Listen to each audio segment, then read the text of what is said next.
El horario va a ser, me parece, desde ahora 7:30 hasta 9:30. Entonces, como ayer habíamos acordado, hacemos una hora de Chu, lo hicimos ayer, y ahora hacemos otra hora de HP, y en la tercera hora ya hacemos nuestra práctica de todo, ¿no? De HP y de HU. Espero que se encuentren bien y nada, empezamos entonces. A ver, ¿qué estuvimos conversando en la clase de ayer? Estábamos conversando del origen del hombre, la prehistoria, el paleolítico, el mesolítico, el neolítico, ¿no? Ya, entonces ahora vamos con Perú, con Perú. Ahí está. Lo primero que vamos a estudiar aquí es cómo llegó el hombre a vivir en el Perú, el poblamiento de Perú. Digamos que es el inicio de nuestra historia. ¿Por qué? Porque cuando se pobló el mundo, ¿desde qué continente empezó el poblamiento? El continente en el que empezó la evolución. Ese fue África.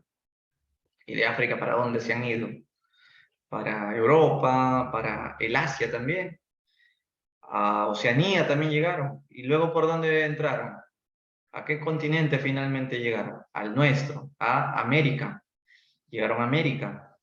Y luego que llegaron a América, llegaron aquí también, ¿no? Al Perú.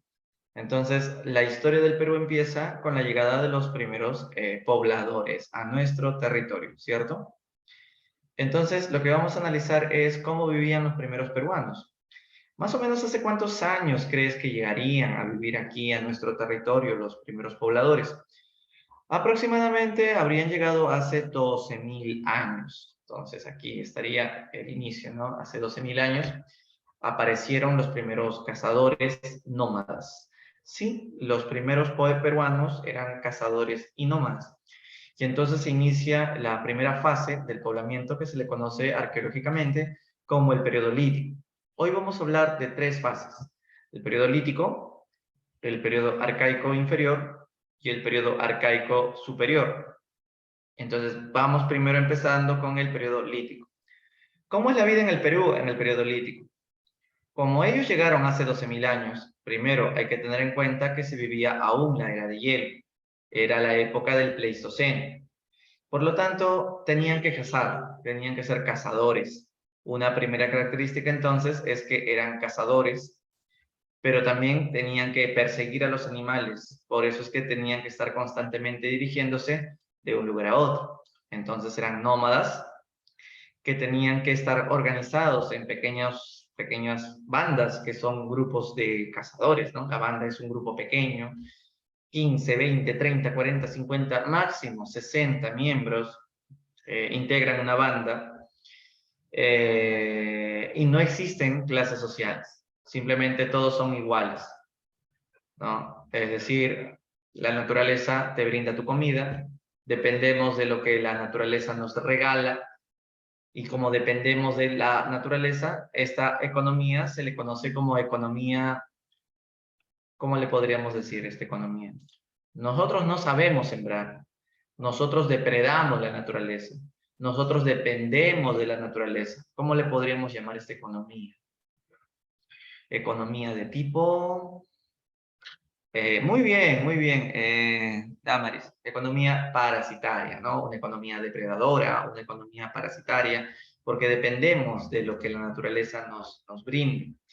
Entonces, ese tipo de economía teníamos: depredadores, cazadores, recolectores, pescadores, ¿no? Y además, aparte de ser cazadores, recolectores y pescadores, la división sexual del trabajo existe. ¿Qué quiere decir eso? El hombre y la mujer desempeñan diversos roles domésticos. El hombre, ¿a qué se dedica? A cazar. ¿Y la mujer a qué se dedica? Se queda en la cueva cuidando a los hijos y recolecta algunos frutos que pueda reunir para complementar el almuerzo, ¿no? Porque el papá va a venir pues con el guanaco y eso, ¿no? La llama, lo que case. Esa es la división sexual del trabajo. Por supuesto que en el periodo lítico ya usamos armas hechas de piedra y de hueso para poder, ¿no?, practicar la cacería. Y también se va a hacer pinturas rupestres, también llamado arte parietal. Entonces, miren, todo esto es la forma de vivir en el Perú desde el 12.000 hasta el 6.000. Podríamos continuar complementando un poco más, ¿no? Dijimos que los que llegaron al Perú llegaron en la era del Pleistoceno, en la era de hielo, y llegaron como Homo sapiens. Ojo con eso, los primeros peruanos ya no son hábiles, no son Homo erectus, llegaron como Homo sapiens. Ya la evolución física en ellos había terminado. El hombre llega a poblar Perú, sí, físicamente evolucionado totalmente. Pero el problema es que no saben sembrar, no saben la agricultura. Entonces, como no saben sembrar, no le podemos llamar neolítico, porque si fueran agricultores, pertenecen al llamado periodo neolítico. Pero como siguen siendo cazadores, son paleolíticos. Son cazadores superiores, porque practican una técnica de cacería conocida como el chaco, que consiste en rodear animales, como una especie de círculo, y todos los que queden encerrados dentro del círculo humano los asesinan, ¿no? No pueden escapar porque es un círculo humano de cazadores. Ese es el chaco. Paleolítico superior porque son un Homo sapiens, sin agricultura, son cazadores. Habíamos dicho entonces que tienen una economía parasitaria, una economía depredadora, la comida abunda, son grupos pequeños de bandas. Inicialmente convivieron con animales gigantes de la época de la megafauna. Imagínate unos mamuts de 12 metros de alto, unos osos perezosos de 10 metros de alto, unos tremendos armadillos gigantes de 4 metros de alto, los tigres dientes de sable, ¿no? Esos eran la megafauna que inicialmente hemos visto en el Perú. Menos mal que la megafauna desapareció a partir del año 10.000. ¿Por qué 10.000? ¿Qué pasó en el 10.000?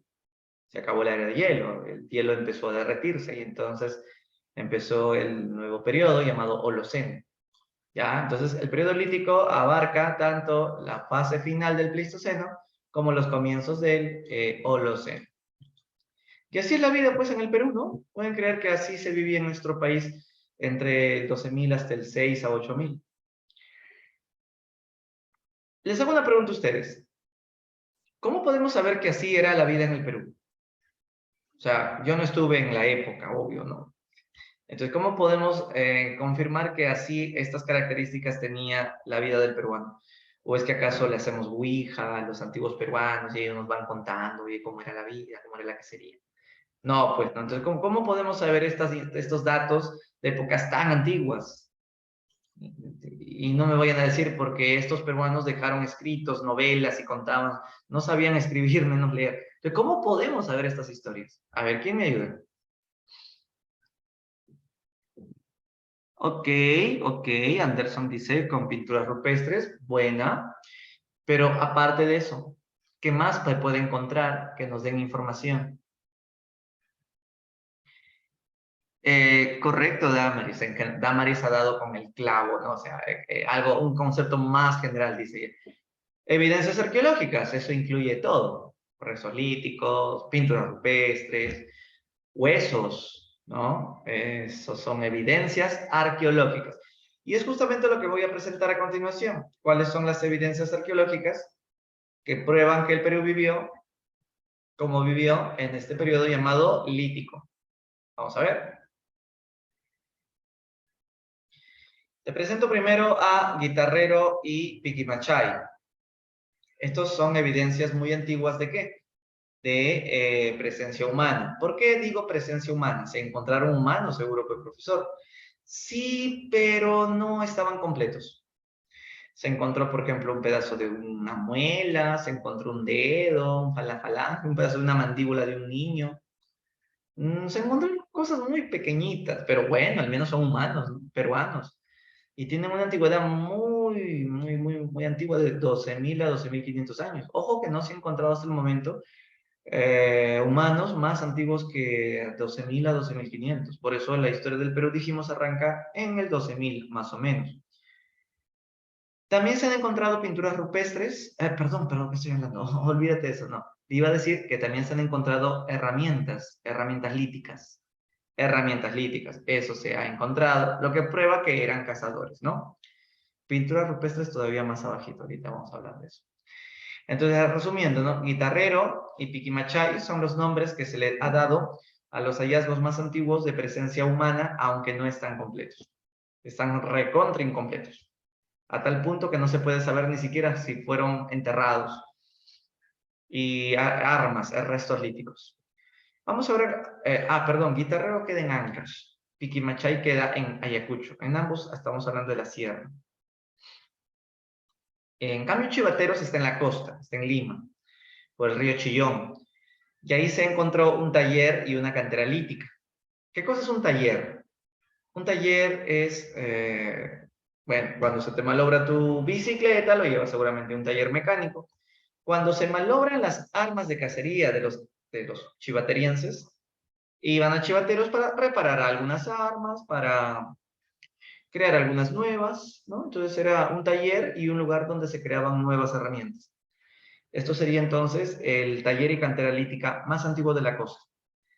Estaban cerca al mar, por supuesto, ¿no? Estamos hablando de Lima, por Ventanilla, bueno, es Callao, Ventanilla. ¿No? Vámonos ahora a Toquepala, Tacna, donde ahí se encontró pintura rupestre. La imagen de esta pintura rupestre es de una cacería, es de un chaco.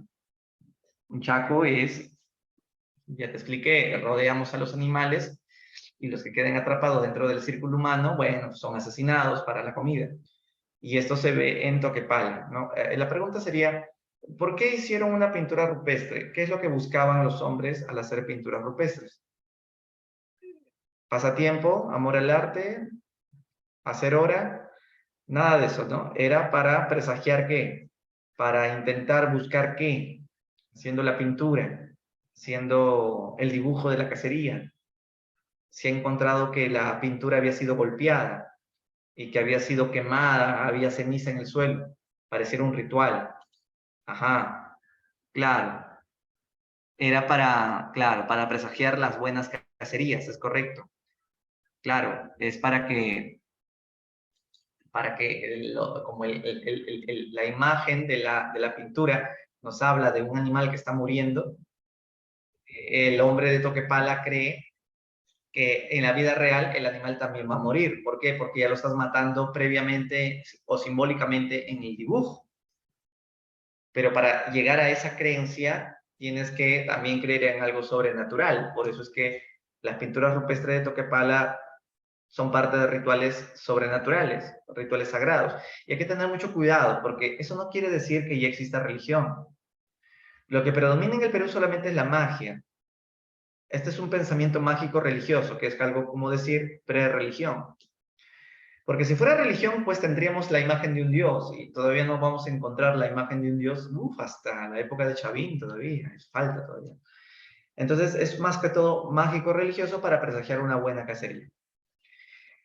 Y ahora vamos con la Auricocha y también de Paiján, ¿no? Ambos son importantísimos porque en ambos se encontró entierros humanos. En la Auricocha se encontraron 11 esqueletos. En Paiján se encontraron 2, pero bueno, están completos. A diferencia de Guitarrero y Piquimachay, que los primeros 2 que dijimos, ¿no? Que están contra incompletos.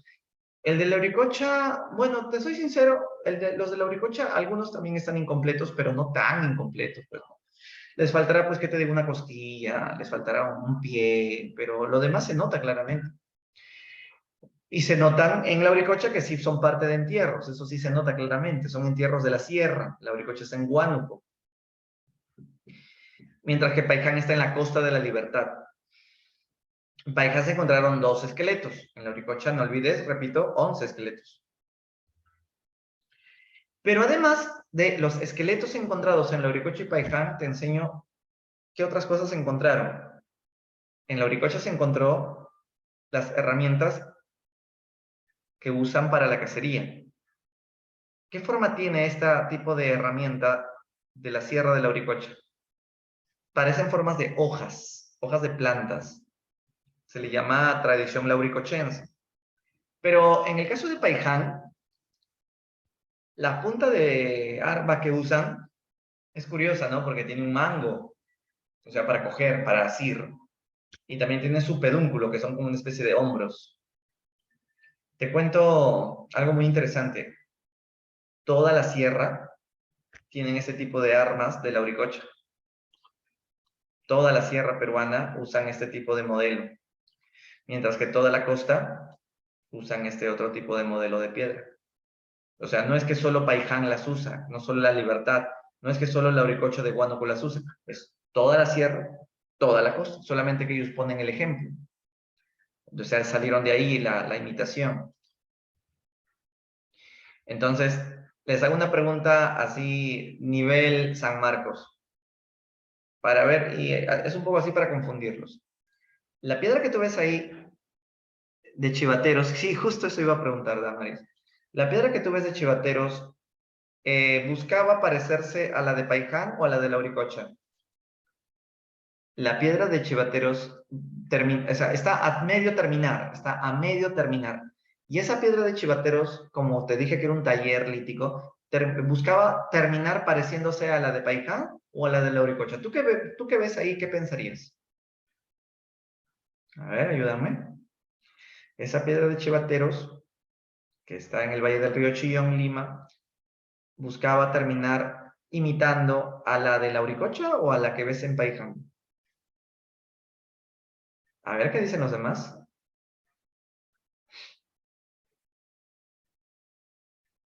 Anímense, escriban.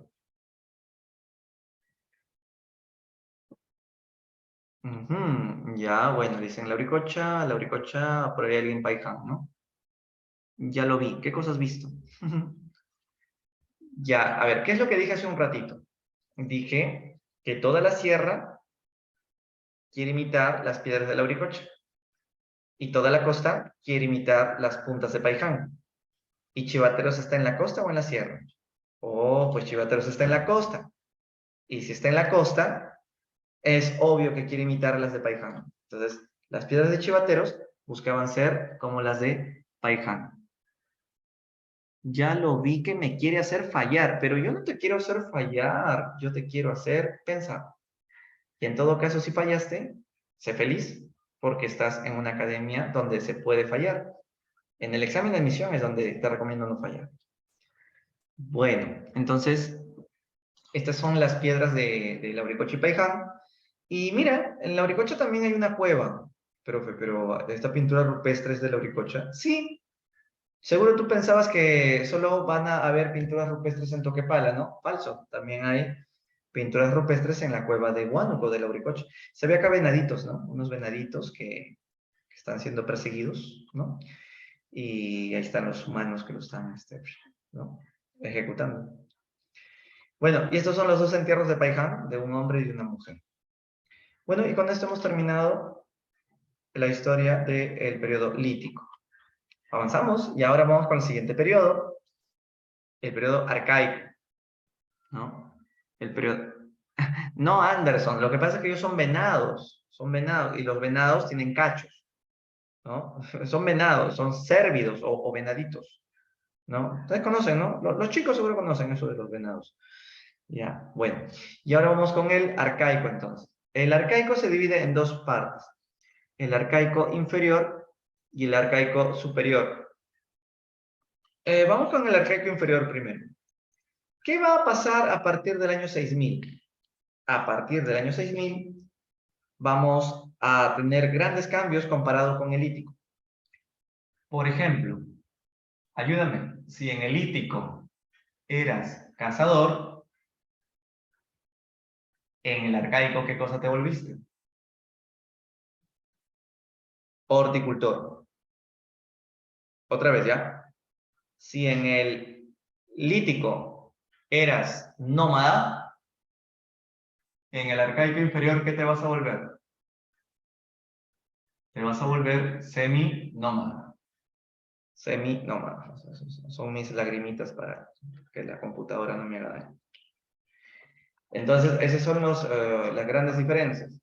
Si en el lítico eras nómada y cazador, en el arcaico inferior vas a ser seminómada y descubrirás la horticultura. ¿Te das cuenta que son avances?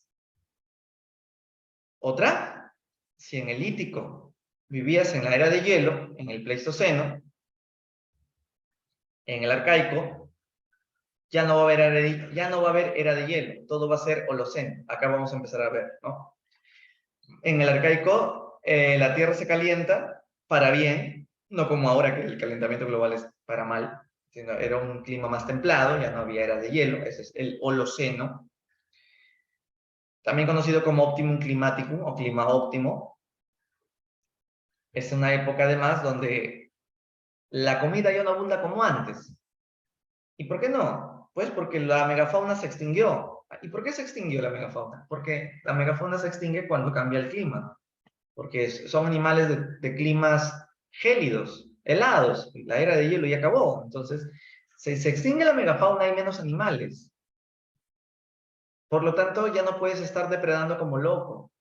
Tienes que estar seleccionando cuál sí, cuál no. Por esa razón es que se habla de cacería selectiva y recolecta selectiva. A ver, ¿cuál era el papel del hombre? Cazar animales. La mujer, ¿en dónde se quedaba? En la cueva cuidando a los hijos. Y recolectando, ya. El hombre caza un guanaco. Imagínate el hombre cazando un guanaco. Ya. Lo regresa a la casa. Todo muerto el guanaco. Y le habían seguido los guanaquitos, sus hijitos, sus crías del guanaco grande. Entonces los niños salen y ven al papá, papá, ya trajiste la comida, oh, qué bonito, ese guanaco está muerto. Papá, mira, las crías te han seguido. Hay que criarlas. Sí, pero se te van a escapar, hijo. Inventa algo, pues, para que no se escapen. ¿Pero qué voy a inventar, hijo? Piensa, papá. A ver, ¿qué inventará el papá para que las crías queden encerradas y no se escapen? Ya, facilito, pues, ¿qué inventarías tú para que no se escapen las crías? Corrales, de acuerdo. Entonces, acabas de aprender a domesticar animales. Si tienes un corral, ahí crecen y el hombre ya no va a volver a salir a cazar animales, sino ahí tiene mi corral, saliendo de mi casa, ahí está el corral. Y ahí creo mis animales. Y aprendí a domesticar animales. Y luego ya los puedo sacar del corral y van a poder pastar. Eso se llama pastoreo y ya todo eso se convierte luego en ganadería. Entonces te das cuenta cómo la cacería selectiva finalmente se convierte en domesticación de animales. Acá está eso, ¿no? Acá está eso. Lo mismo pasó con la mujer. La mujer, ¿qué cosa hacía? Recolecta selectiva. Como claro, el papá se ha ido a traer al guanaco, la mujer se queda esperando su amor hasta que regrese, ¿no? Con la comida, y entonces los hijos a veces piden comida, ¿no? Hasta que el papá regrese, mamá, un par de frutas, consíguete. Ya, entonces recolecta frutas. Los niños tiran la pepa a la tierra, y entonces a los pocos días salen plantitas, muchas plantitas. Claro, porque llovió, los vientos taparon las semillas y por eso fue germinando. Entonces la mujer asombrada, ¿no? Ah, son plantitas, plantitas bebé, acaban de nacer. La mujer se hace preguntas interesantes. ¿Qué preguntas se hace la mujer? ¿Cómo nacen las plantas?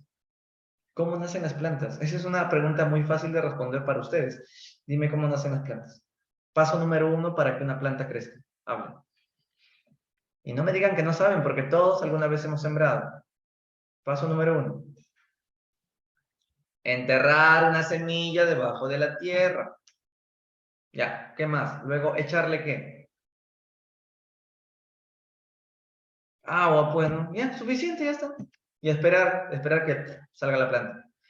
Profesor, qué fácil es hacer eso. Sí, pero tú porque te lo han enseñado. La mujer no lo sabía. Pero al final descubre o sea, al final va a haber una peruana que descubrirá que la semilla enterrada y esperando que llueva o que se le tire agua va a generar que surja una planta. ¿Y cómo descubrió la mujer el sembrío? Pues lo más probable es que lo descubrió de tanto que mira, de tanto que practica, de tanto que experimenta con las plantas, porque la mujer es muy exploradora, ¿no? Más que el hombre. La mujer es muy curiosa, más que el hombre. Es más conversador incluso. Todo lo quiere ver, todo lo quiere saber, todo lo quiere mirar, todo lo quiere investigar, ¿no? Todo lo quiere investigar, dice. Entonces la mujer, como está en contacto con la naturaleza, ahí mira que la planta crece, y se acuerda que sus hijos habían tirado pepas a la tierra, y después de unos días nacieron las plantas, y la mujer empieza a mirar, a analizar cómo la planta crece, y luego sale un fruto, y se queda ahí pensando, ¿no? Y de tanto que observa, que mira, que experimenta, que chismosea, agarra las plantas y hace un experimento, las arranca a ver qué cosa hay abajo. Y encuentra la raíz y ahí está la pepa del mango. Y se acuerda que sus hijos habían comido mango. Ah, ya. Entonces, de tanto que mira la planta, habría descubierto la horticultura, ¿sí? ¿Qué es la horticultura? Que sabes ya meter la semilla, echarle agua y bueno, la planta va a brotar. Profesor, eso es agricultura. Claro, lo que pasa es que todavía se le dice horticultura porque es la primera fase de la agricultura. O sea, la horticultura es una agricultura pero en pañales. La horticultura es una agricultura pero novata. Porque lo único que un horticultor sabe es meter la pepa, echarle agua y nada más. Y nada te asegura que la planta va a llegar al fruto, ¿no? Pues, para que sea agricultura, ¿qué tiene que pasar? Ahí tienes que seleccionar buenas semillas, tienes que echarle abono, canales de agua, ¿no? Y hacerlo en chacras grandes. Eso ya es agricultura, pero que recién estás empezando. Entonces, horticultura todavía llaman. Lo interesante es que como la mujer descubre la horticultura, la mujer se va a sentir muy importante. Incluso más importante que el hombre. A tal punto que cuando el hombre llega a la casa, la mujer, ¿qué le va a decir? ¿Estas son horas de llegar? Amor, perdóname, este guanaco no se dejaba matar. Yo ya no necesito tu guanaco para darle de comer a mis hijos. ¿Ah, sí? ¿Qué? ¿Ya comiste? Claro, te voy a esperar. ¿Y cómo has hecho si tú no sabes cazar? Pero sé recolectar. Sí, pero recolectar no es mucho como la cacería. Y también he descubierto cómo se siembra. ¿Qué? ¿Cómo? Solo yo lo sé. Ah, su mujer, te admiro. Ya lo sé. Por eso, lárgate de mi casa, porque yo puedo mantener a mis hijos. Yo no necesito de ti. Amor, no me votes, dame otra oportunidad. Está bien, puedes vivir conmigo, solo porque me das pena, pero con una condición. Lo que tú pidas, amorcito. Que acepta que yo soy mejor que tú. ¿Ah, sí? ¿Y por qué? Que yo he descubierto la horticultura, tú no sabes nada. Solo sabes asesinar animales. En cambio, yo sé lo que es la horticultura. Y ya sé cómo darle de comer a mis hijos. Acepta que yo valgo más. Está bien, mujer, tú dominas en la casa. Y eso se llama matriarcado. Una época muy triste para nosotros, chicos. La mujer nos domina. Pero no fue por mucho tiempo, porque luego el hombre se va a imponer a la mujer. ¿Cuándo? En la siguiente fase.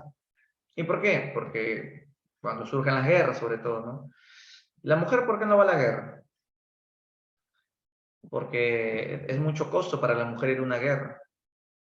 Y no porque sea el sexo débil, eso es mito. La mujer ahora también puede meter combo igual que el hombre. Sí, hasta ahora hay boxeadoras mujeres.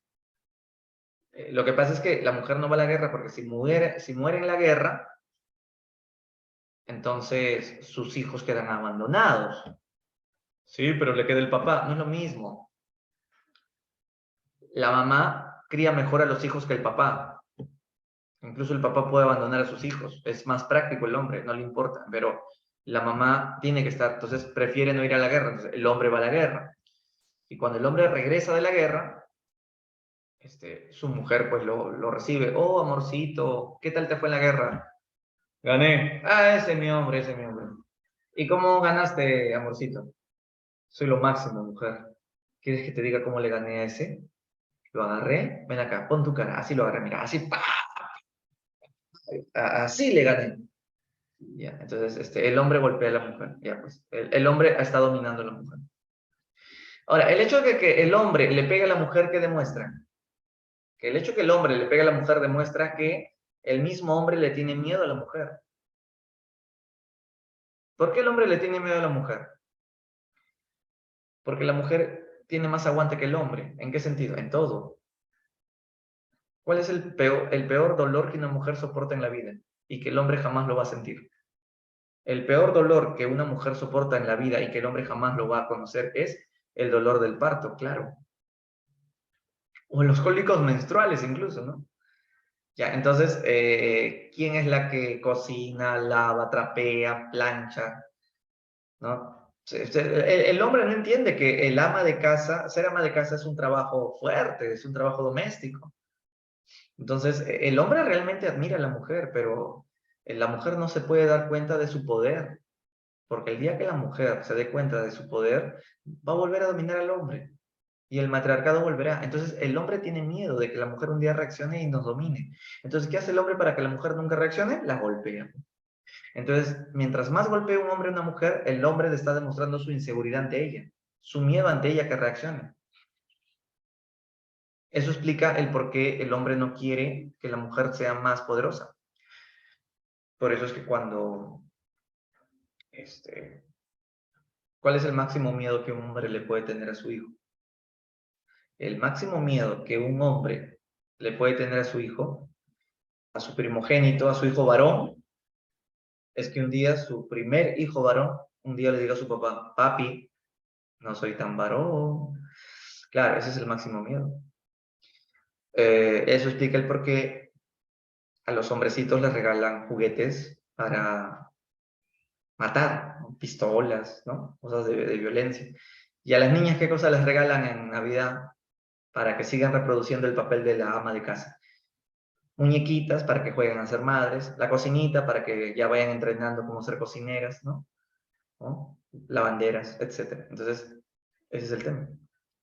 Por eso, no sé si alguna vez te ha pasado el día que tu papá te ampalló en tu cuarto que estabas tú jugando con muñecas y tú eres un varón, entonces se molesta, pues, ¿no? ¿Qué pasa, hijo? Los hombrecitos no juegan con muñecas, hijo. Eso es para mujeres. ¿Qué pasa, hijo? Hijo, maricón, no. ¿Te das cuenta? O sea, ese es el miedo que tiene el hombre, que su hijo varón termine, pues, siendo mujer. Entonces, es el miedo del patriarcado, ¿no? Y esto se estudia, esto se conoce en estudios de género, esos estudios antropológicos de género. Bueno, entonces volviendo al arcaico, ¿no? Inferior, ¿por qué son seminómadas? Un tiempo son nómadas, otro tiempo son sedentarios, claro, pero ¿a qué se debe que sean seminómadas? Lo que pasa es que ellos migran, los cazadores, o bueno, los peruanos del arcaico, persiguen animales, pero hay animales que se quedan sedentarios unos meses. Y entonces nosotros nos quedamos, hacemos nuestras aldeas y nos quedamos con ellos a vivir, ¿no? Sedentarios. Pero no se quedan sedentarios todo el tiempo, porque cuando cambia la estación, los animales que viven en la costa a veces migran a la sierra y se quedan a vivir otros meses en la sierra porque aparecen los pastizales y las lagunitas. Y entonces, muchachos, se nos escapa la comida. No, están migrando. Ah, la tenemos que ir atrás de ellos porque si no la comida se nos acaba. Entonces volvemos a ser nómades unos meses hasta llegar hasta la sierra. Y volvimos a ser sedentarios en la sierra. Y después nuevamente a la costa. Entonces paran en eso. De acuerdo al cambio de estación, se va migrando. Bueno, acá hay más. Acá es, bueno, esto es para complementar todo lo que hasta ahorita te estoy diciendo. El arcaico inferior ocurrió en el Holoceno, cuando ya no hay era de hielo. Son seminómadas. La transhumancia estacional es el nombre que se le da al seminomadismo. Por lo que te expliqué, ¿no? Que de acuerdo al cambio de estación van migrando los animales y tenemos que ir atrás de ellos. La recolecta selectiva conlleva a la horticultura, hecho por la mujer. La cacería selectiva del varón hizo que aprendiéramos a domesticar animales. Si ya sabes sembrar, aunque como horticultor, no importa, como horticultor la planta va a crecer y hasta que crezca la planta, a ver si llega el fruto, tengo que hacer mis casitas para esperar a la planta. Entonces construyo mis aldeas. Y si vivo cerca del mar, construyo redes de pesca, ¿no? Entonces, cuando yo cocino mi animalito, estoy en mi fogata, en mi aldea. La aldea es como la aldea de los pitufos, ¿no? Pero no son hongos, pues son casitas, así, casitas tipo chozas cónicas. Entonces la comida del guanaco al fuego atrae el olor del perro. Entonces el perro es la primera vez que el perro se acerca al humano. Y el humano le da un poquito, ¿no? A ver, come, Firulais, ¿no? ¿Y para qué le dio? El perro es agradecido. Se queda a vivir al lado del humano para toda la vida. El primer animal que el peruano domesticó fue el perro. Y el perro por eso se vuelve el mejor amigo del hombre. ¿Por qué? Porque el perro es el animal más fácil de alimentar. Solamente vive de los desperdicios del plato de comida. ¿No? El animal más recientemente domesticado ha sido el gato. El último. El primero de la historia ha sido el perro. Vamos a conocer los restos arqueológicos del arcaico inferior.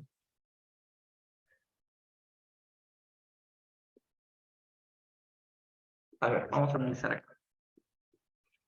Primero tenemos a Nanchok y Guitarrero. Nanchok y Guitarrero. ¿Por qué son importantes ellos? Porque ambos son las evidencias más antiguas de horticultura. De horticultura. Horticultura, ejemplo. Bueno, primero, Nanchok está en Cajamarca, Guitarrero está en Ancash.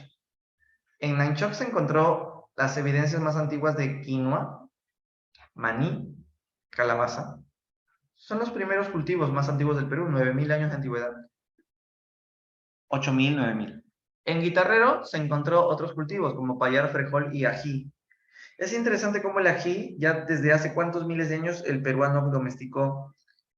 El ají es un condimento que es muy consumido por los peruanos. No sé si a ustedes les gusta el ají, supongo que sí.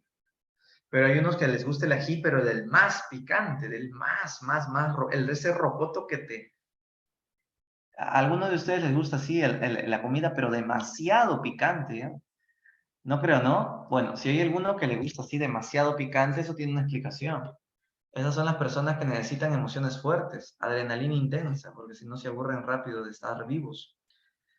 Entonces, si conocen a algún amigo que así, que si no hay ají, esos rocotos que te arden la lengua, no come. Es que la emoción es, ¡ala! ¿A qué hora me va a pasar? Está saliendo humo por mi boca.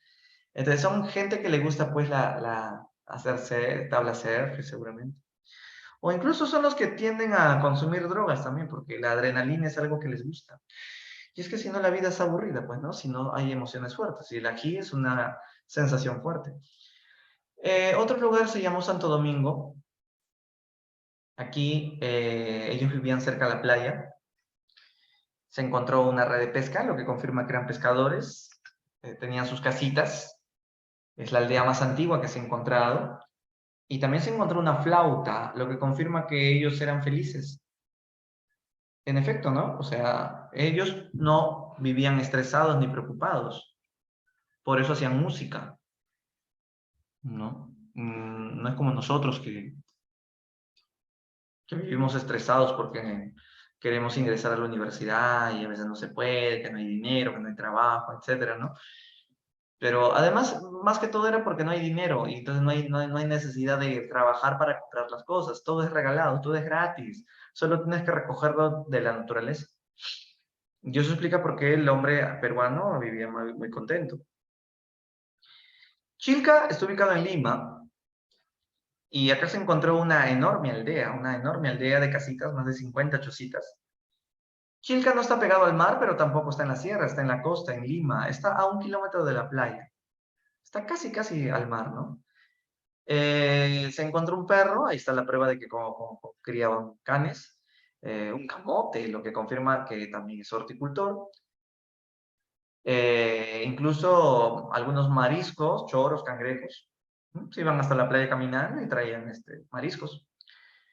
Vamos ahora a Talarmachay. Abrígate porque nos vamos a ir a los 5.000 metros de altura.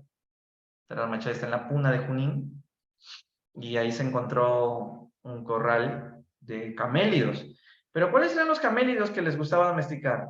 La llama y la alpaca. Principalmente llama y alpaca es lo que domestican. En cambio, la vicuña y el guanaco no se dejaron domesticar. Y en Piquimachay lo que tenemos es crianza de cuyes, ¿no? Corrales para cuyes, ¿no? ¿Han comido cuy ustedes seguramente alguna vez o nunca? Bueno, yo un par de veces me he comido unos cuyes que me invitaron. Sí, muy sabrosa su carne. Y, a ver, un paréntesis. Anderson me pregunta, ¿por qué saben que son superiores?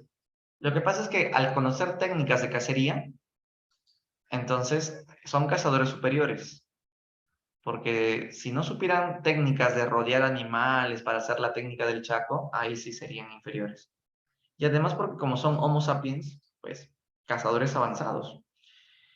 Entonces, estamos en el cuy, ¿no? El cuy entonces es un alimento muy nutritivo que en Ayacucho se ha encontrado, que ya se domesticaba desde hace 5.000 años.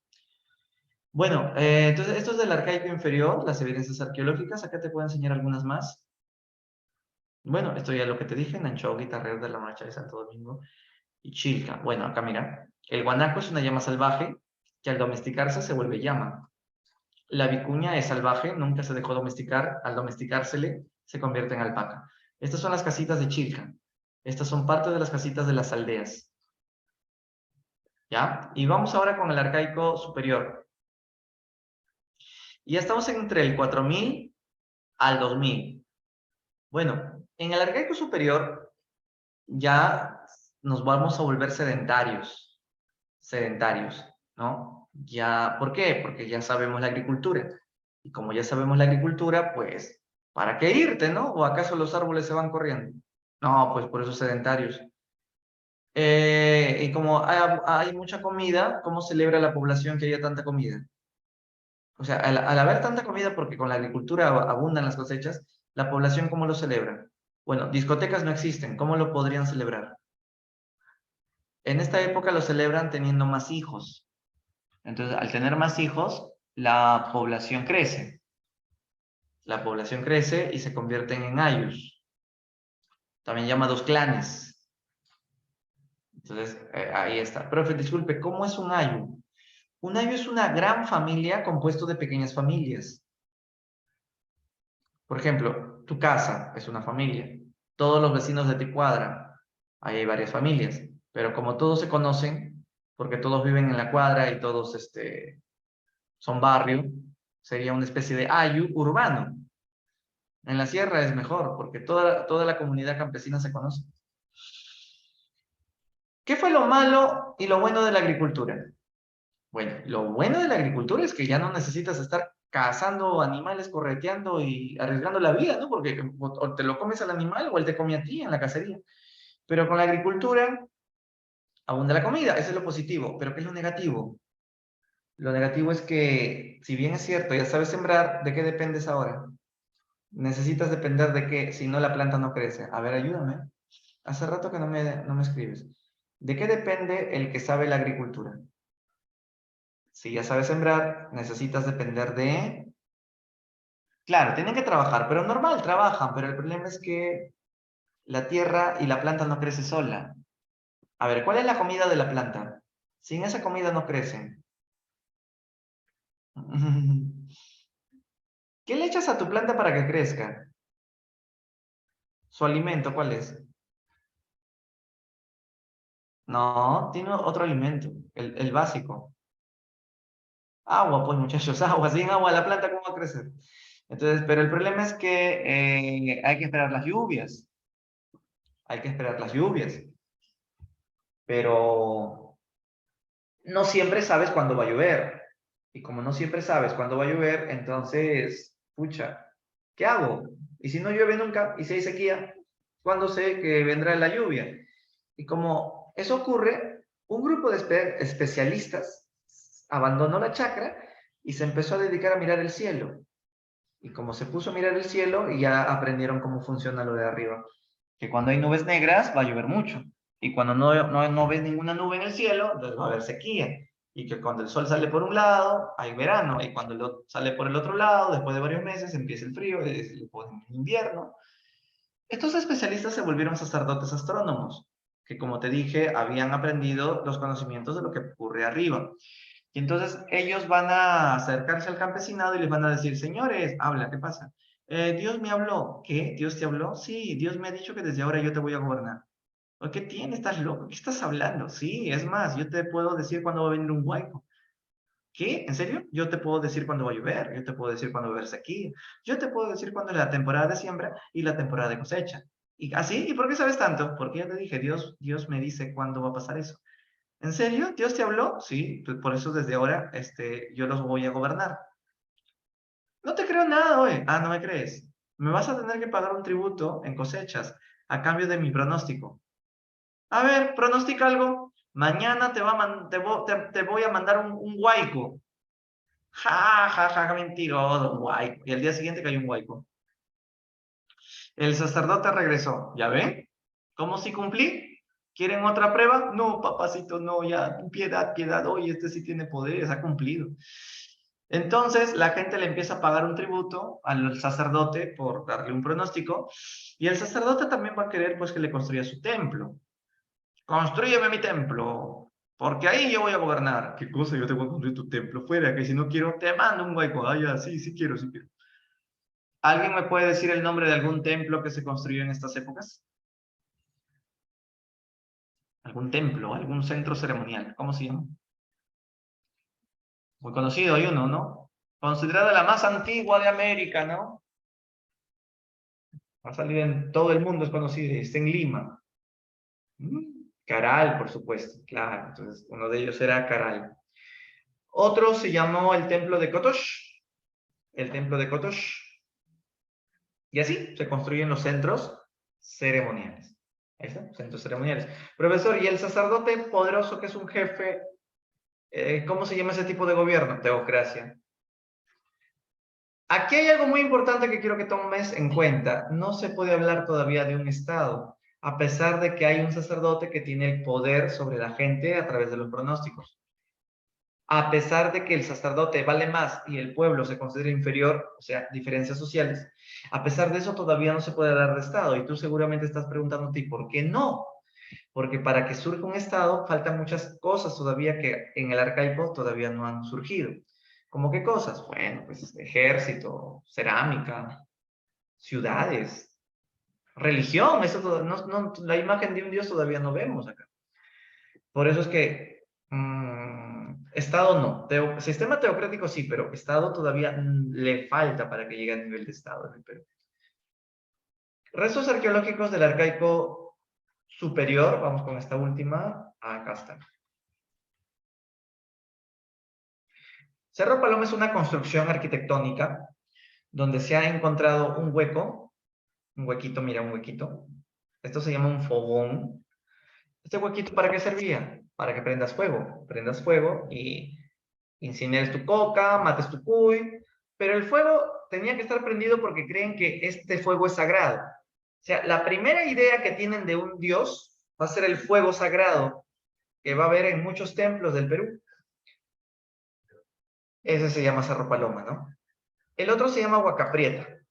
En Huacaprieta se encontró una calabaza. Una calabaza. ¿Y para qué servía la calabaza? Para guardar granos, guardar agua. Es como una olla. ¿Saben cuál es el detalle? Que tienen que usar calabazas porque la cerámica no se había inventado. La cerámica no se había inventado. Por eso usan calabazas. Bien, y también se encontró un tejido. Un tejido, como ves ahí en el cóndor, un tejido hecho a mano. Un tejido hecho a mano. Y está hecho de algodón. Está hecho de algodón. Es el tejido más antiguo hecho a mano y de algodón. Esto está en La Libertad, en el departamento de La Libertad. Huaca Prieta se llama la zona. Y bueno, finalmente tenemos templos como Sechimbajo, Caral, Cotox, ¿no? El caso de Caral es curioso porque tiene una escultura de barro que tiene dos manos cruzadas. Entonces se le conoce como el templo de las manos cruzadas. Está hecha de barro. Preguntarás si para qué las manos las cruzaban. Es que, así como cuando vas a la misa y pones las manos así para rezar, tener manos cruzadas es una forma de intentar comunicarte con algún Dios.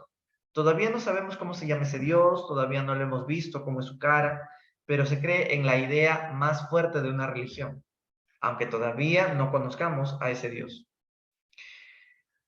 Posiblemente el Dios siga siendo el fuego sagrado, y eso se ha encontrado en Kotosh. En Kotosh también se ha encontrado un fogón, igual que en Caral. Mira, Caral se caracteriza no solo por ser uno de los templos más antiguos de América, aunque en realidad hay uno más antiguo que Caral, se llama Sechimbajo, solamente que en los libros todavía no lo colocan, porque seguimos con esto de que Caral es el más antiguo. Tú sabes que la arqueología cada año descubre nuevas cosas, y hace tiempo que superaron a Caral, Sechim, pero como no tiene mucho marketing, no salen los libros. Caral sí sale, Kotosh también. A ver, mira, te quiero enseñar acá más detalles de Caral y Kotosh. Acá, mira. Primero Kotosh, mira, estas es las manos cruzadas, acá estarían. Y este es el fogón. Este es el fuego, el huequito donde prenden el fuego. Es un lugar sagrado, ¿no? Las manos cruzadas, ¿no? Que representa pues un contacto con algún dios. En el caso de Caral, son pirámides sin punta, se les llama pirámides truncas, ¿no? Entonces tenemos acá plazas circulares, Y esas son características de las pirámides. Bien.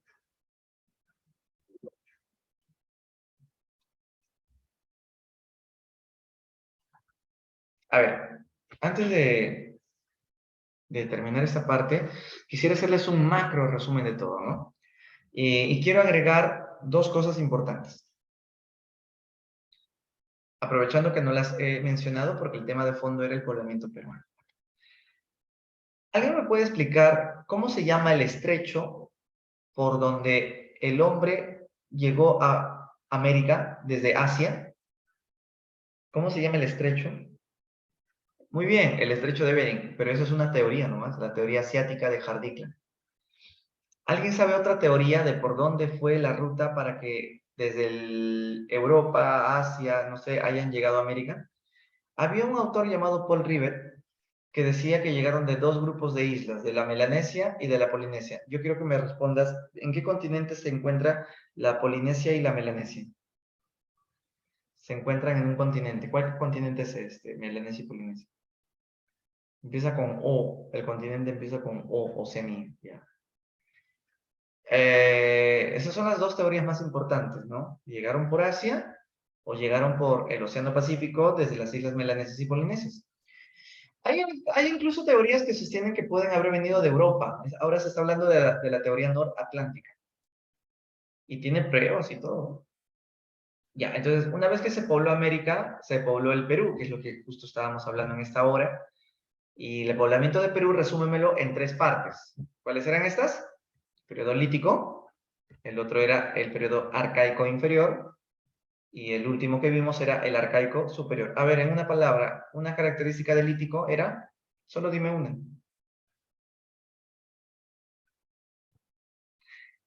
Correcto, nómadas.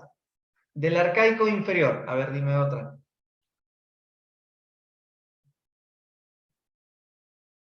Del arcaico inferior, dime una característica. Horticultor o seminómade también.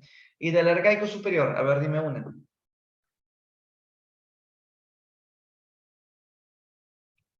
Agricultura, sedentarismo, ¿y qué cosa construyeron?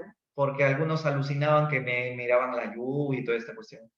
Se les construyó centros ceremoniales. Ok, ok, justo lo que ahorita vimos. Entonces, ese es el arcaico superior. Lítico, arcaico inferior y arcaico superior.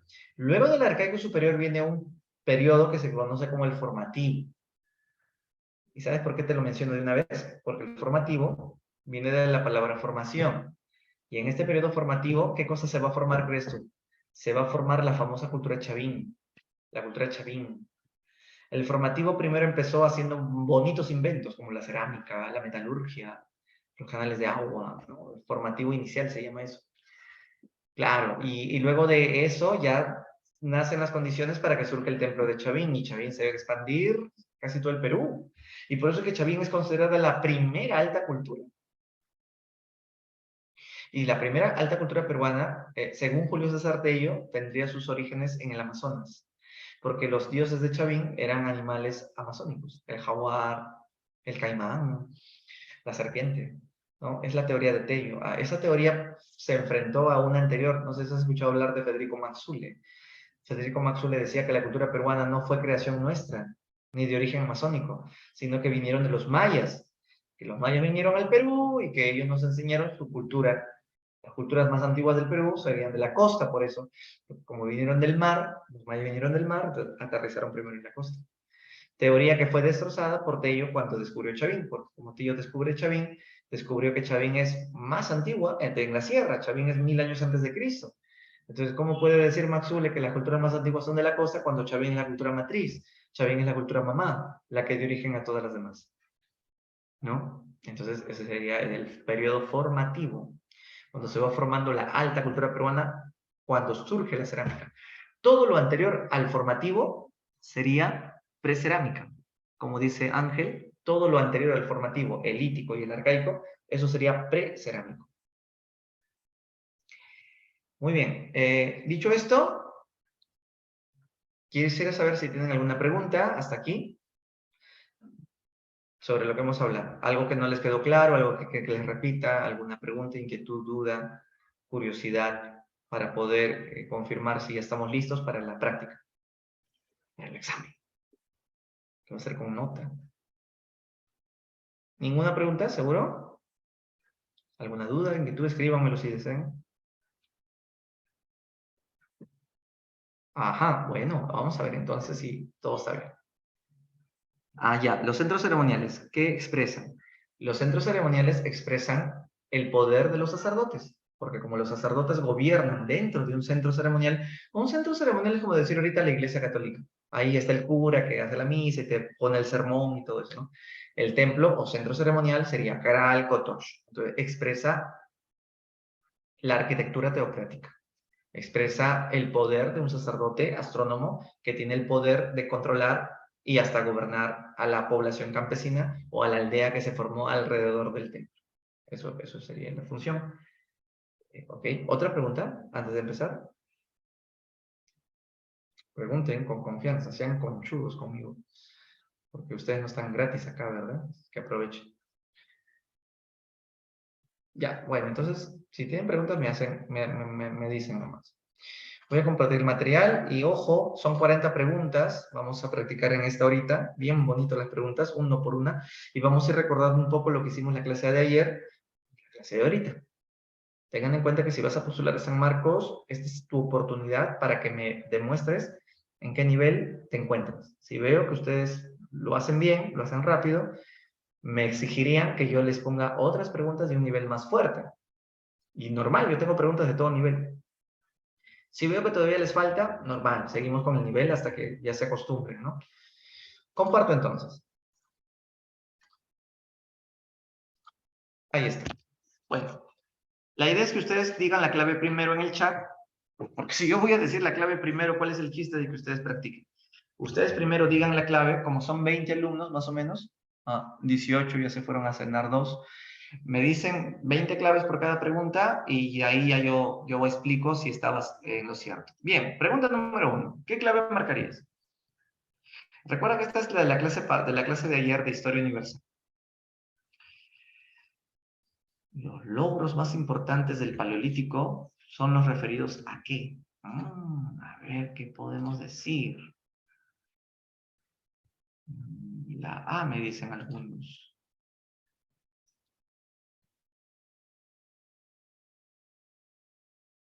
A ver, vamos a repasar. El Paleolítico se divide en ¿cuántos paleolíticos? Clase de ayer.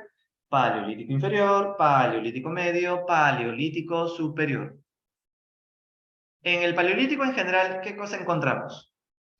Elaboración de herramientas y utilización del fuego. Eso es correcto, porque las herramientas lo vimos en el Homo habilis, Paleolítico inferior, y el fuego lo conocimos en el Homo erectus, que también pertenece al Paleolítico inferior. Muy bien, los que dijeron pónganse medio punto. ¿Por qué tan poquito? Porque son 40 preguntas, pues. Por medio punto sería 20 si hacen perfecto. ¿Ya? Ustedes tienen que autoevaluarse, ¿eh? Porque ya no estamos en el colegio. 2, a ver, ustedes primero, ¿qué marcarías en la 2?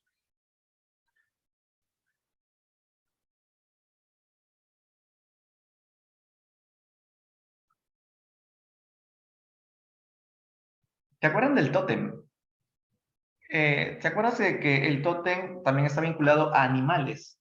Los animales totémicos. ¿Quién recuerda cómo se llamaba el animal que se enterraba con el neandertal? ¿Recuerdas ese animalito? El que se enterraba con el neandertal. Ya, era el oso, ¿no? Y entonces, en la época del Paleolítico Medio, neandertal pertenece al Paleolítico Medio, ya existían los tótems, pero socialmente, ¿qué formaba la gente? Formaban polis, hordas, bandas, castas, clanes. Ya, en el Paleolítico Medio, también conocido como el hombre de Neandertal, lo convencional es que formen todavía bandas de cazadores, porque recién en el Mesolítico ya se puede hablar de clanes. ¿Ya? Aunque también en el Paleolítico Superior se habla de clanes, recién estos se consolidan en el Mesolítico. Y en el Neolítico, no sé si te acuerdas, ya se puede hablar recién de tribus. Otra vez, Paleolítico bandas, Mesolítico clanes, Neolítico tribus. Entonces el tótem sería vinculado al Neandertal, y Neandertal es paleolítico todavía, entonces sería bandas. Pregunta 3. A ver, justo lo que ahorita estábamos hablando, al toque la sacas. ¿El Neandertal de qué periodo pertenecería? El Neandertal pertenecería al Paleolítico inferior, al Paleolítico medio, al Paleolítico superior o al Mesolítico neolítico. Claro, pertenecería al Paleolítico medio, ¿no? Neandertal. Porque el Paleolítico inferior, no lo olvides, el Homo habilis y es el Homo erectus, los representantes. Paleolítico medio, Neandertal, y Paleolítico superior sería el Sapiens, nosotros. Pregunta 4. ¿Por qué el Neandertal es considerado como homínido avanzado? El Neandertal es considerado como homínido avanzado por... O sea, ¿avanzado en qué aspecto?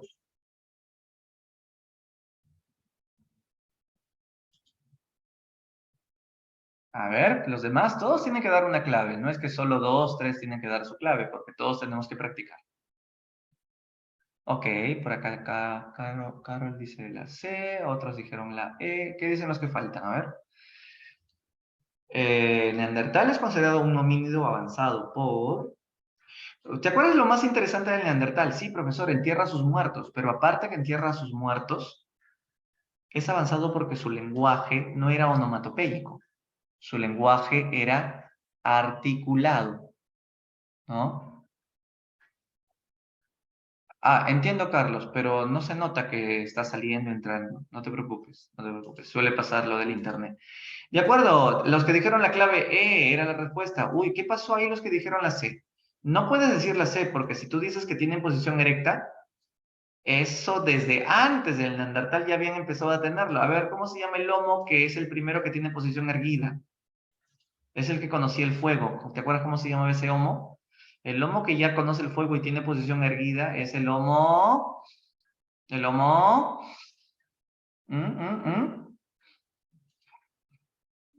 Muchachos, ayúdenme. ¿Cómo se llama el lomo que descubrió el fuego? Clase de ayer. Claro, pues el Homo erectus. Pero te está preguntando Neandertal, por eso la C no puede ser. La clave es la E. Siguiente 5.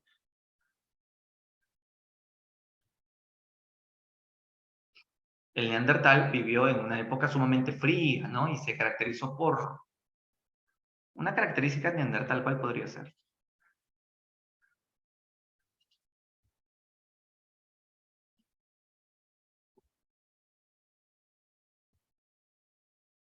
Ya, Samir ha dado su clave. Y a ver los demás.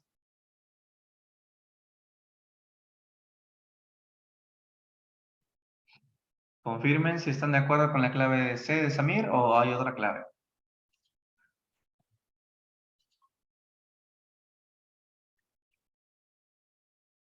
¿Neandertal practicaba la horticultura? No, la horticultura es del Mesolítico. Neandertal es Paleolítico medio. ¿Con Neandertal recién empieza la evolución y el proceso de hominización? No, el proceso de hominización ya había empezado desde el Australopithecus y el Homo habilis. ¿Nadie más me va a dar una clave, muchachos? Estamos en la 5 ya. ¿La C, la D o la E? ¿Por qué Neandertal es tan importante? Porque entierra a sus muertos. Ya, con eso ya te ayudé. Si entierra a sus muertos, ¿qué pensamiento empieza a tener? La vida después de la muerte es una idea religiosa, claro, por fin, tenía que, allá, con empujoncito te gusta, para que recién salga la clave. Está bien, te tendré que dar el empujoncito, como te guste. Primeras ideas religiosas, porque si quieres en la vida después de la muerte, eso son ideas religiosas. Mira, a ver. 6. El arte rupestre se asocia culturalmente ¿a qué? Ya, el arte rupestre, ¿no? Lo asociamos a el Homo. ¿Cuál es el Homo que ya pintaba por primera vez en la caverna? Nosotros, el Homo sapiens, sapiens. Sapiens, sapiens, le dicen, ¿no? Es sapiens suficiente. ¿Para qué doble sapiens? Sabio, sabio. Un sapiens nomás. 7. Las características de frente más amplia, dientes menos fuertes, una mayor capacidad craneana, corresponden al Homo habilis. Aparece hace 2 millones de años. ¿En dónde aparece el Homo habilis hace 2 millones de años? Ajá. Sigan, sigan. Vomiten las claves. A mí me gusta ver 20 claves, 30 claves, no solo 2, 3.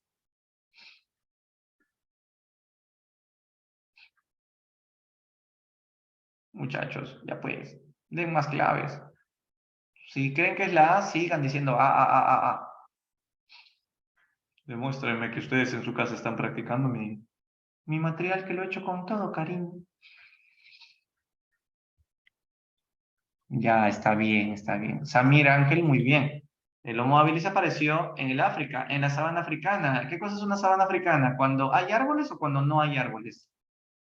Cuando hablamos de sabana africana, ¿es cuando hay árboles o cuando no hay árboles? Claro, cuando no hay, justamente como no había, eso fue lo que motivó, ¿qué cosa? Acuérdate, clase de ayer.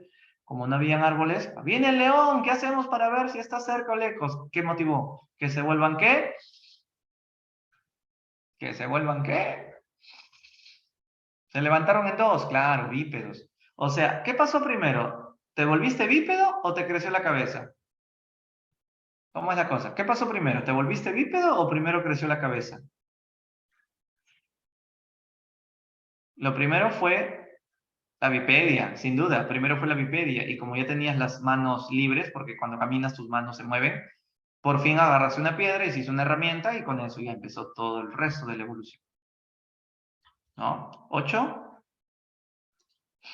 Uy, qué fácil. ¿Cuál es el lomo que tiene por primera vez la creencia de la vida después de la muerte? Ya, pues sin eso no te acuerdas y estás grave. Claro, pues muy bien. El nombre de Neandertal. Siguiente, 9.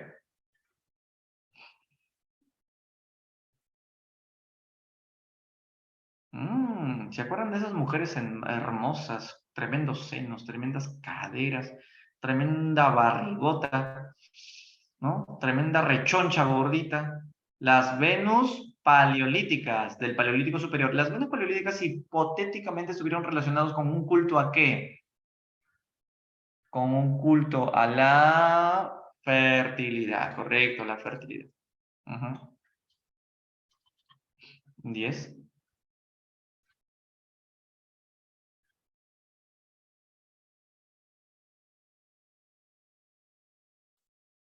Este es un poco más difícil, pero no por eso no podemos hacerlo. Los restos, no es tan difícil ahora que me doy cuenta. Las huellas de las pisadas de la Etoli y la famosa mujer de Lucy, ¿qué cosa nos muestran? Acuérdate que Lucy era un Australopithecus y se encontraron unas huellas de su caminar. Esas huellas, ¿qué cosa te estarían indicando?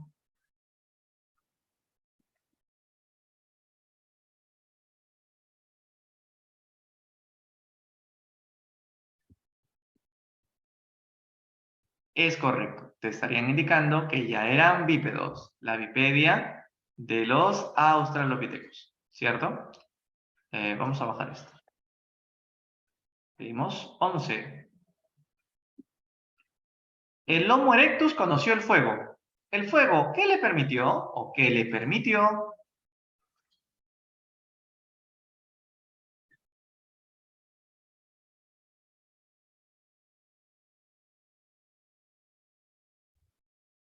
Por supuesto, ¿no? Cocinar sus alimentos. Pero no solo eso, ¿no? También el fuego le permitió defenderse de algunos animales peligrosos y también para abrigarse del frío. Recuerda que cuando ya conocían el fuego, hacían fogata dentro de la cueva. Y dentro de la cueva es donde el hombre invitaba a su amiga a entrar. Y la amiga estaba calientita, pues, con la fogata. Y entonces se nace por primera vez el amor, ¿no? Y lo que viene y lo que tiene que pasar después pasan. Ya, 12. ¿Qué atributo del Homo sapiens engloba al mismo tiempo transformaciones físicas y psíquicas? Recuerda que la evolución incluye transformaciones tanto físicas como psíquicas. ¿Qué atributo o qué clave del Homo sapiens engloban este tipo de transformaciones?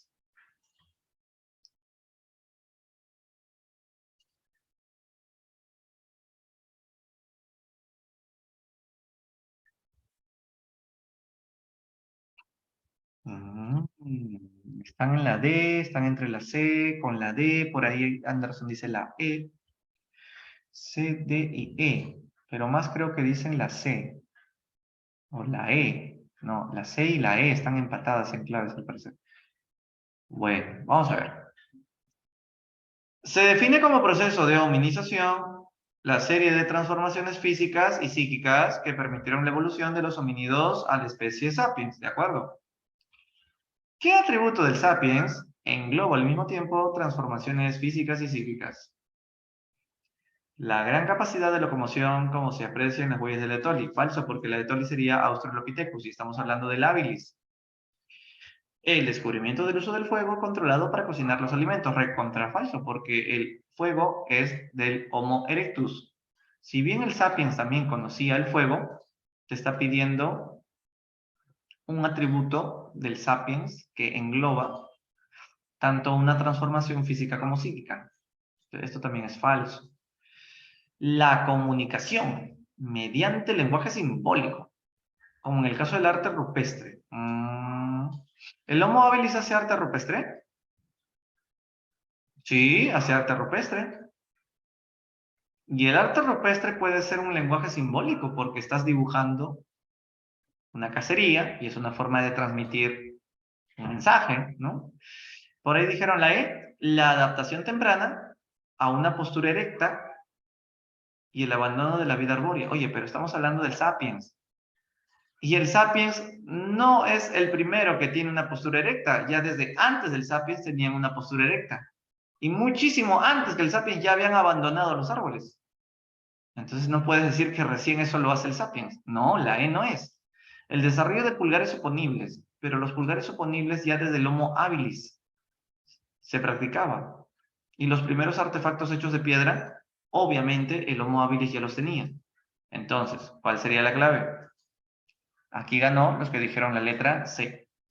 La comunicación a través de las pinturas rupestres es un atributo físico y psíquico.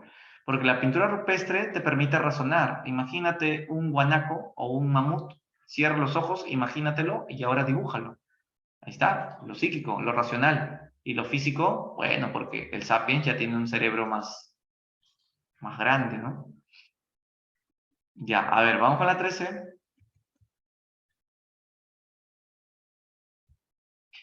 La palabra neolítico tiene una connotación de carácter ¿de qué tipo?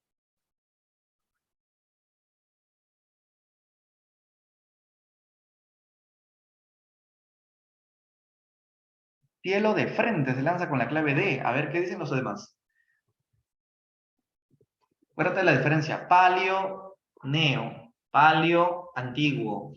Piedra vieja, piedra antigua. Neo, nueva, piedra nueva. Por ejemplo, en el paleolítico era la piedra tallada, que era punta de golpes y de percusión. En cambio, en el neolítico va a ser una piedra pulida, en donde las piedras van a ser más bonitas, más redonditas, para hacer, pues, moler granos. Ayer te estaba hablando justamente de que esas piedras sirven para la agricultura, tipo martillos, tipo azadas, tipo hoz.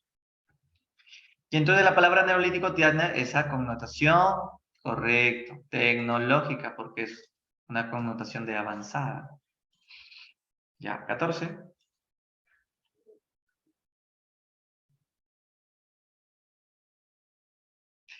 El descubrimiento de la agricultura en el Neolítico hizo posible el incremento en la obtención de alimentos. ¿A qué se debió, crees tú, que con el descubrimiento de la agricultura ahora tenías más alimentos? ¿A qué se debe que ahora hayan más alimentos de la agricultura?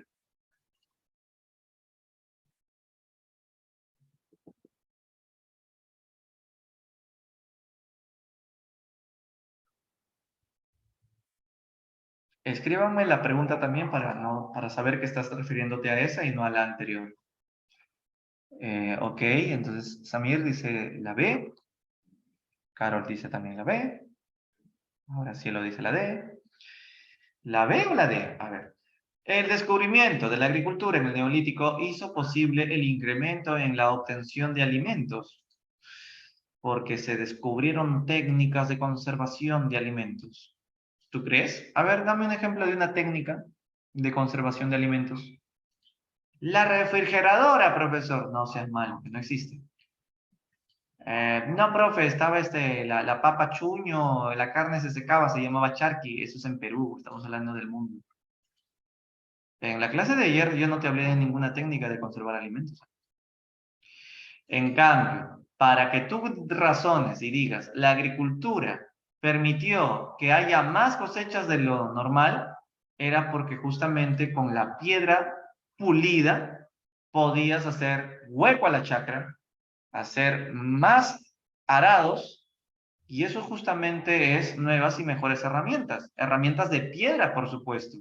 ¿No te acuerdas que hace un momento viene la pregunta del neolítico, viene porque es más tecnológico? Claro, siguen siendo piedras, pero piedras de mejor tecnología que la de la paleolítico. Por eso, repito, se llaman piedras pulidas. En cambio, en el paleolítico se llaman piedras talladas. Correcto los que dijeron dedo. Bien, vamos bien. Ahora vamos a analizar esta figura. Vea la figura, se ve una pintura rupestre, cazadores matando animalitos. Ya. Ahora sí, a leer.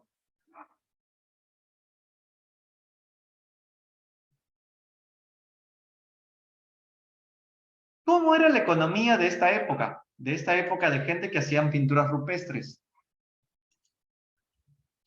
De arranque me dicen la A, por ahí me dicen la B. A ver, sigan leyendo.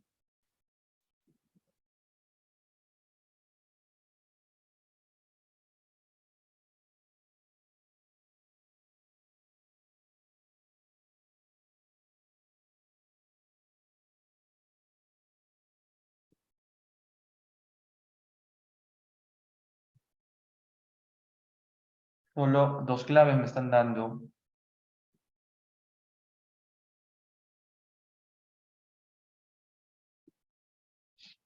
¿Nadie más quiere decirme clave? Muy difícil. Está fácil. Mira, como muestra la pintura rupestre durante el periodo paleolítico, tienes que buscar una clave vinculada al paleolítico. Las sociedades humanas vivían en pequeños grupos. Pequeños grupos, ¿se acuerdan que eran cazadores de bandas de cazadores? Se trasladaban continuamente a diferentes territorios para cazar animales. Eso te dice que eran nómadas, pues. Se trasladan, sinónimo, nómadas. Pero también pescaban, recolectaban. Y por tales razones, o sea, en base a lo que está dándote esta información, por tales razones de que eran cazadores, recolectores, pescadores, pequeños grupos, por tales razones podemos decir que su economía los obligaba a establecerse en pequeñas aldeas. Oye, pero si se establecen en pequeñas aldeas ya no son nómadas, pues, ¿no? Acá te está diciendo que paran trasladándose, viven en pequeños grupos, se trasladan continuamente. Tiene que ser una clave vinculada al nomadismo. Acá dice se establecen en pequeñas aldeas. Si se establecen, se quedan a vivir un tiempo. Entonces ya no son nómadas, serían seminómadas. Entonces de arranque la A no es. La B necesitaba de la colaboración de individuos que vivían aislados en refugios temporales.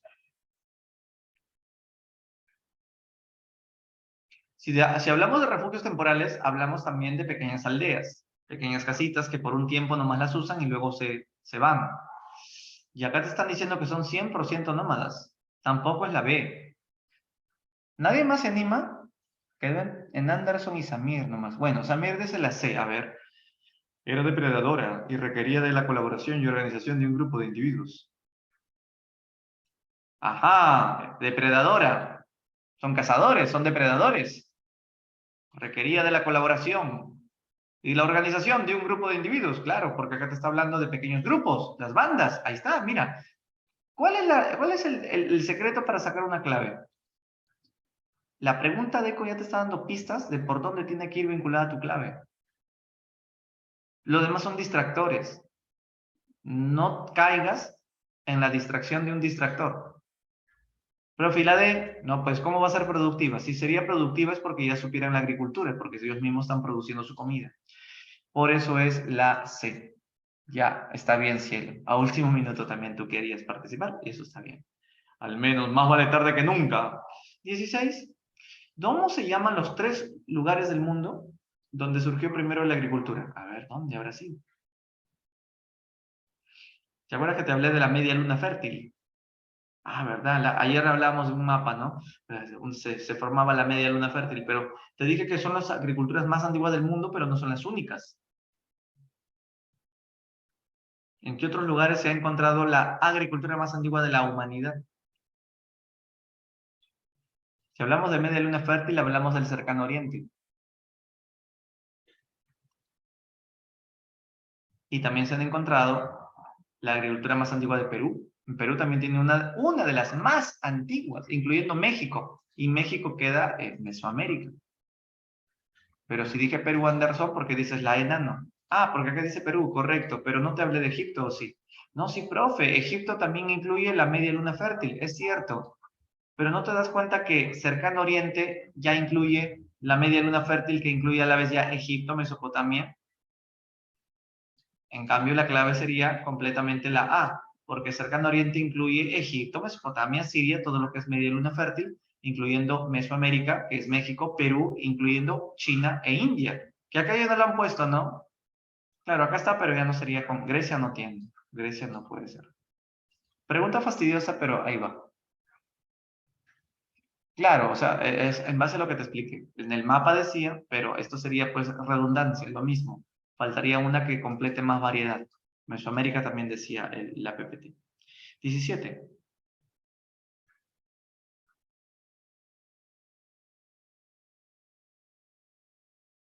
La característica fundamental del neolítico, ¿cuál sería?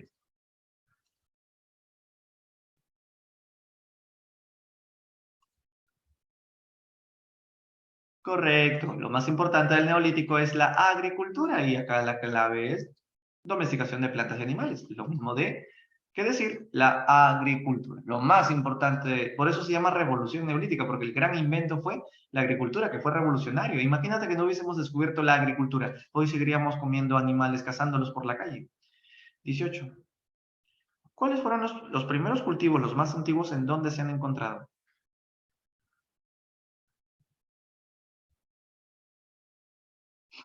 Los cultivos más antiguos, también conocido como la media luna fértil, se ha encontrado en, correcto, en el cercano Oriente. Esta es una pregunta de San Marcos que va a venir, ya, bueno, ya vino.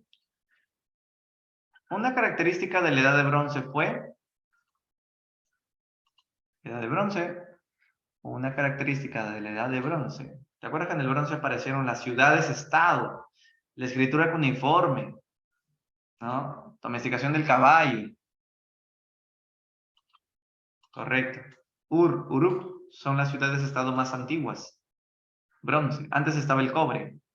Después del bronce estará el hierro. Justamente viene la 20. Un aporte del hierro fue...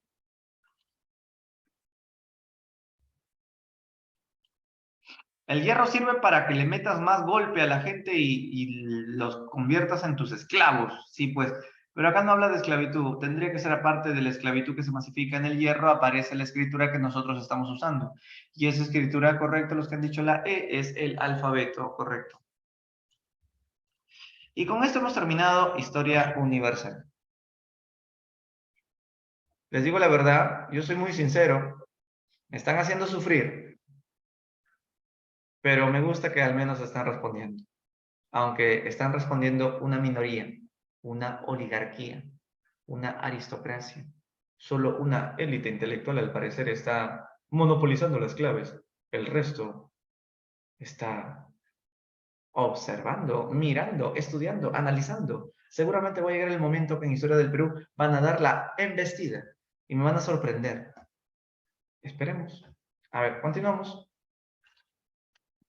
Ahora turno de Perú. La clase de hoy arranca. El periodo lítico se puede definir por las siguientes características. Ajá, ¿qué características presenta el periodo lítico del Perú? Se inicia el arte parietal. Pinturas rupestres. Ejemplo, Toquepala. Sí, Toquepala perteneció al periodo lítico. Utilizaba cerámica. ¿Cerámica? ¿Cerámica en el periodo lítico? Falso. Cerámica, calabaza con las justas y en el arcaico todavía. Economía no productora y sin excedentes. Eso es ¿Verdad? Porque no se produce, no hay agricultura, solo somos cazadores. Economía no productora, porque no es agricultura, no hay excedentes. Es verdad que en el lítico no hay agricultura. División sexual del trabajo en base a la maternidad, esto sí es verdad. El hombre caza, la mujer que se queda en la casa recolectando. ¿Se puede hablar del primer horizonte paijanense? No, porque la palabra horizonte significa culturas de gran expansión y Paiján no tuvo una gran expansión por todo el Perú. Esto sería falso también. A ver, checo. Ups, ninguno dio con la clave en la 1 porque creían que era la A. Era 1, 3 y 4. Por poquito. Ya, seguro porque era una pregunta grande. Ya, a ver, lúcete con la 2. Lúcete con la 2. ¿Qué se practicó en el arcaico temprano o arcaico inferior y se desarrolló un estilo de vida de tipo?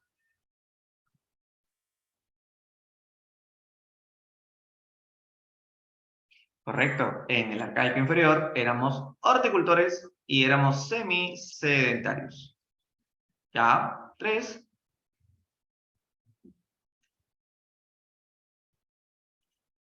La característica del periodo arcaico superior.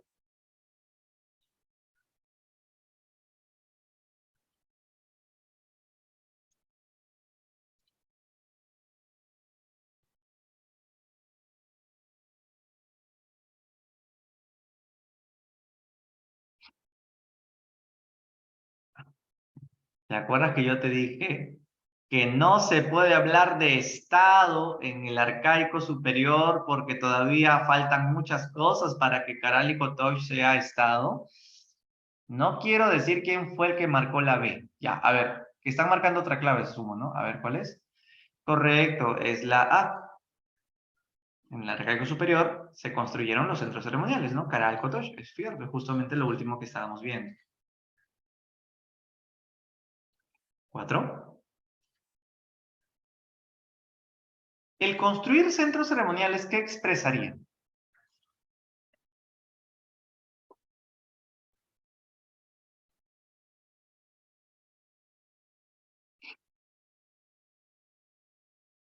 Correcto. Expresaría justamente que ya vive un grupo de sacerdotes, que es una élite que tiene el control del conocimiento astronómico, y por eso le construyen sus templos.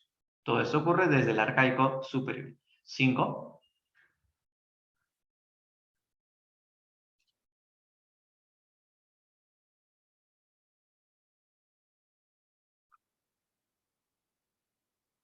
Una característica de Caral, en base a los pocos dibujos que te mostré.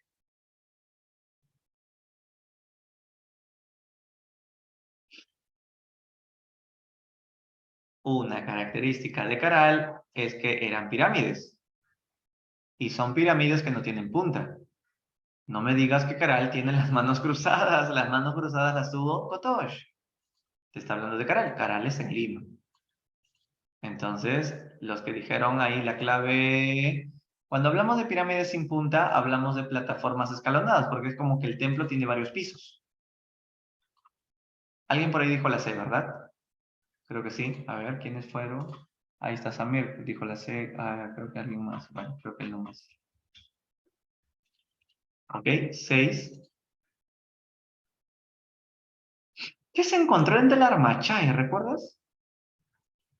La puna de Junín.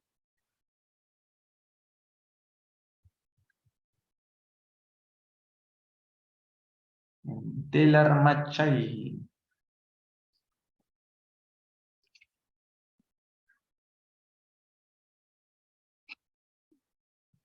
Ajá, en Del Armachay se encontró la evidencia más antigua de un corral donde se domesticó camélidos. Ayúdame, ¿qué camélidos son los que se encontraron? Eran dos, los únicos que se llegaron a domesticar. ¿Cómo se llamaban?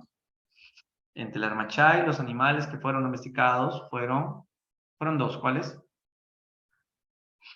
La llama y el alpaca. Muy bien, la llama y la alpaca.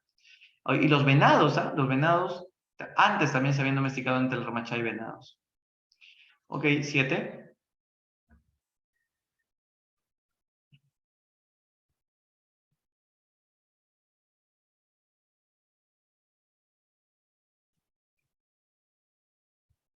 Ajá, el periodo formativo que te lo estaba mencionando en la última parte, aquí ya aparece la cultura chavín, caracterizada por su arquitectura. Ajá, Chavín, ¿qué tipo de arquitectura tendrá?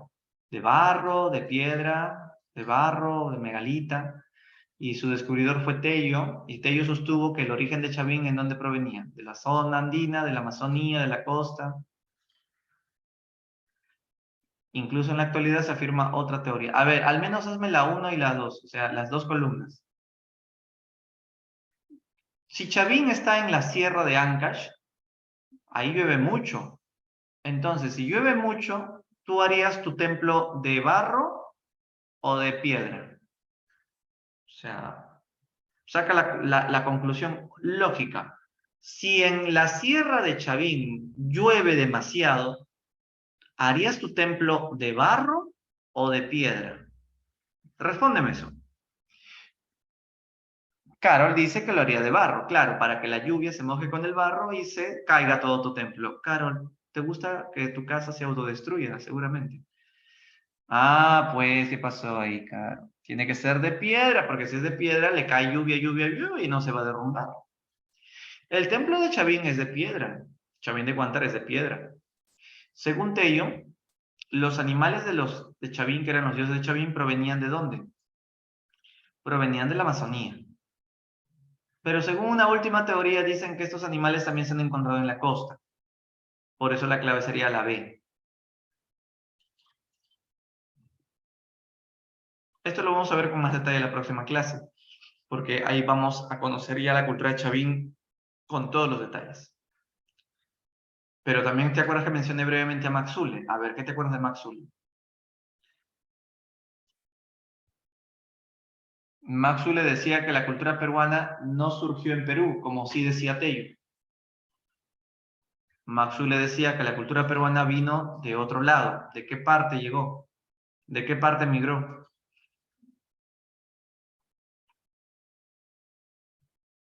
Dime la clave, por favor, de la 8. Correcto, de los mayas. De los mayas de Mesoamérica. ¿Te acuerdas que te decía justamente que los mayas llegaron por el mar y por eso el alemán Maxule decía que las culturas más antiguas son de la costa o de la sierra? Dime eso. ¿Qué dijo Maxule? Que si los mayas han venido por el Océano Pacífico y han llegado al Perú, ¿terminaron siendo las más antiguas las culturas de la costa o las de la sierra?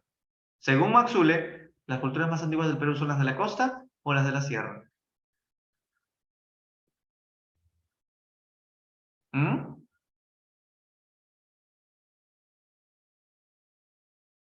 Saquemos una inferencia lógica. Si las culturas vinieron por el, o sea, perdón, si los mayas navegaron por el mar y llegaron hasta la costa del Perú, por el Océano Pacífico, las culturas más antiguas se hicieron en la costa o en la sierra. Si tú pisas por primera vez la costa peruana, obvio que vas a hacer tu cultura en la costa. Entonces, según Maxule, las culturas de la costa son más antiguas. Estas culturas incluso tienen nombres, se llamaron Proto-Chimú y Proto-Nazca. Pero apareció Tello que decía, yo he descubierto más bien que Chavín es más antigua que las culturas de la costa, y como Chavín está en la sierra, por eso es que Tello le destrozó la teoría a Maxul, diciendo que más bien Chavín es la cultura mamá, la cultura matriz, la más antigua de todas, más antiguas que la de la costa incluso. Esa es la teoría de Tello contra Maxul. A ver, 9.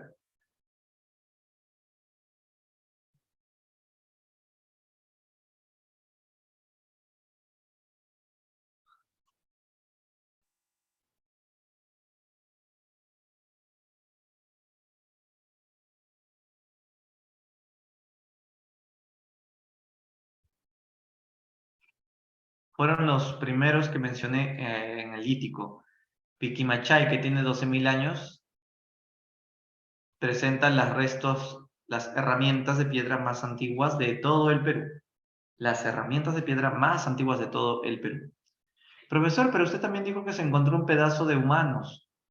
Sí, pero estaban recontra incompletos, ¿no? Por eso es que mejor es decir que tienen los restos líticos más antiguos de todo el Perú. 10. A ver, ¿qué pasó en Paiján? Una característica de Paihán analítico fue...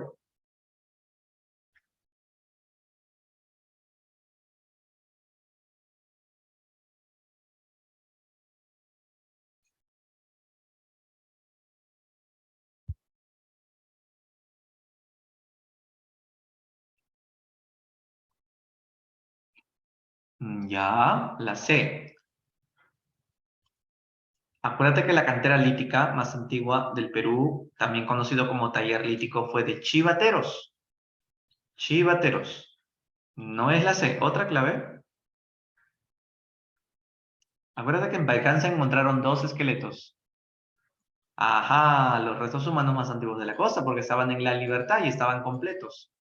Incluso te enseñé las puntas de Paiján, ¿no? Las puntas paicanenses. Claro. 11. En el periodo lítico, ¿cómo era la vida de los hombres socialmente hablando?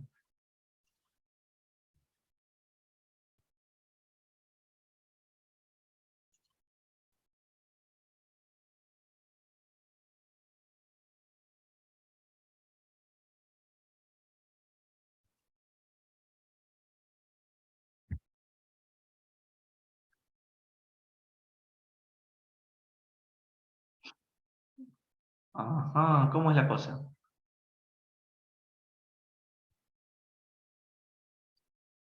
Bueno, acá sería la clave. Samir dice la D. ¿Qué dicen los demás? ¿Están de acuerdo? En el periodo lítico, ¿cómo era la vida socialmente de los peruanos? Si eran cazadores, se agrupaban en bandas y eran nómadas. Está bien, está muy bien. La clave es la D. Los demás tenían también que haberme dicho la D. A ver, intenten la 12. Ah, no sé si les expliqué esto. ¿Cómo se puede fechar un hueso para saber qué antigüedad tenía? A través de una técnica llamada del carbono 14. El problema de esta técnica llamada del carbono 14 es que solo te puede fechar antigüedades máximas hasta de 40.000 años. O sea que si tú quieres saber la antigüedad de un dinosaurio, no seas abusivo. El carbono 14 no te lo va a detectar, porque el dinosaurio tiene millones de años de antigüedad. En cambio, el carbono 14 solo hasta máximo 40 años te puede fechar la antigüedad de un hueso. Típico en América. En América sí se puede hacer eso, porque la antigüedad de América es de 40.000 años. Pues también sí se puede.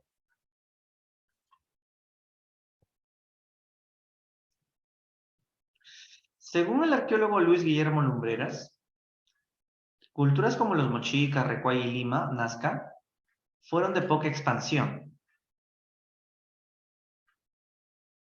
A ver, antes de seguir, Ángel me pregunta, para fechar la antigüedad de los dinosaurios se usa otra técnica que es más avanzada y que no se usa en América como el carbono 14. Por ejemplo, la técnica del potasio-argón. El potasio-argón sí te puede medir millones de años. Es que hay varias técnicas. La del carbono 14 tiene su límite. También existe la termoluminiscencia. Son varias técnicas. Ya, te contaba la 13. Las culturas como Moche, Recuay, Lima y Nazca fueron culturas de poca expansión. ¿Tú sabes cómo le llaman Lumbreras a las culturas que tuvieron poquita expansión? Les llama desarrollos regionales. Desarrollos regionales. En cambio, eh, cuando tuvieron gran expansión, otro arqueólogo llamado John Rowe le llama horizontes. Gran expansión, horizontes. Pequeña expansión, intermedios. Y Lumbreras prefiere llamarle desarrollos regionales en vez de intermedios. Eso todavía te lo voy a contar la próxima clase. Esta pregunta se coló, esto pertenece a la próxima semana. Por eso tal vez ahí yo te estoy contando. Pero de la 14 no te salvas, porque yo te he hablado de las aldeas. Hoy día te hablé de las aldeas. A ver, la imagen presentada se puede apreciar una reconstrucción hipotética de una sociedad costera, ojo, costera, propio del arcaico inferior. Por ejemplo, Chilca. Por ejemplo, Santo Domingo. Ahí te enseñé que eran aldeas. En Santo Domingo pescaban, estaba el instrumento musical, en Chilca encontramos al perro. La pregunta es, con respecto a su sociedad y su economía, ¿podríamos afirmar que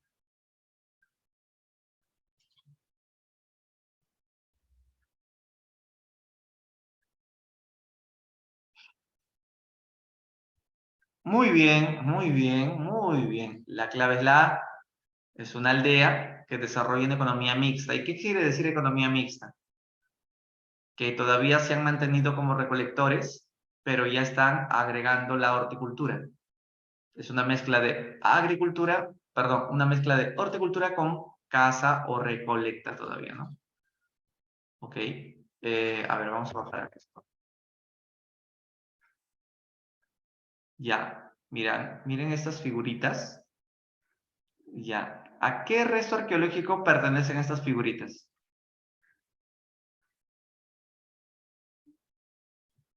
Ahí están, mira, las piedras en formas de hoja, la pintura rupestre cazando venaditos y uno de los 11 esqueletos que se encontró en ese yacimiento. Era una cueva que está en la sierra. Anderson dice la A, chivateros. En chivateros no se encontró humanos, en chivateros no se encontró pinturas rupestres, solo se encontró taller y cantera. Entonces, Anderson, no me digas la A. Samir dice la C. Correcto, es la C. Es el nombre de Lauricocha.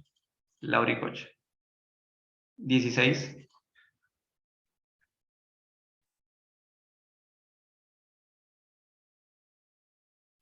¿En qué periodo aparece la horticultura?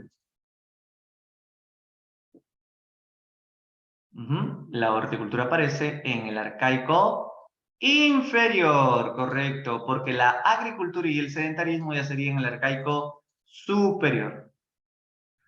Ya, ahora sí, pues. Ahora sí te quiero ver a ver cómo relacionas esto. Vamos a nivelarlo. A ver, ¿cómo sería esta relación? Ups, ya la fregué ya. Ya, ahora sí. ¿Alguien la hizo todavía? Qué rápido, Casamir. A ver.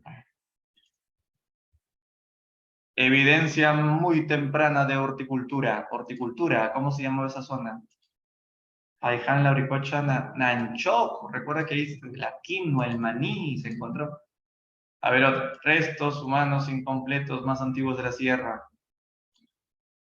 11 esqueletos encontrados en Lauricocha. Templo de las manos cruzadas. Uy, ya, pues está fácil. ¿Ese sería con cuál? Kotosh. Y los restos humanos más antiguos de la costa, los dos esqueletos de Paija. A ver, ¿era la que me dijeron? La B, dice Samir. 1 con dedo. 2 con beso. 3 con avión. 4 casa. ¿Es correcto? Esta es. Hoy, disculpen, se me borra en esta. 18. Una característica de Caral, ¿cuál sería? Me parece que está repetida. Bueno, si está repetida, ya sé. Ya, ganaron, pues ganaron ahí. Tenían templos piramidales. No te olvides el fogón que también lo tenía. 19. En el complejo de Chivateros, ubicado en el departamento de Lima, ¿qué cosa se encontró?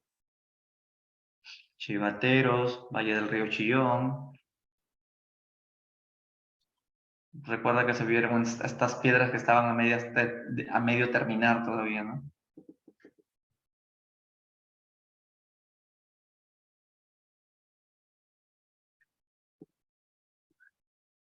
¿Sí? ¿Seguro? ¿Nos quedamos con la A?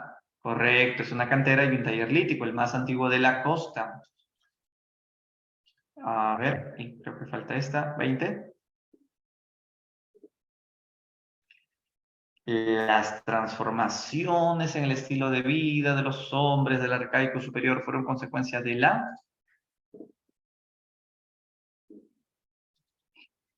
o sea, el arcaico superior, el hombre vio transformaciones en su vida y eso fue consecuencia de la ¿qué?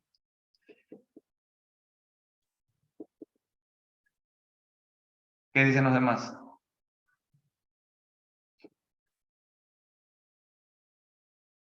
Ajá, eso fue consecuencia de que ya como sabían sembrar, domesticaban plantas y animales, entonces, ¿qué tipo de transformaciones podríamos hablar?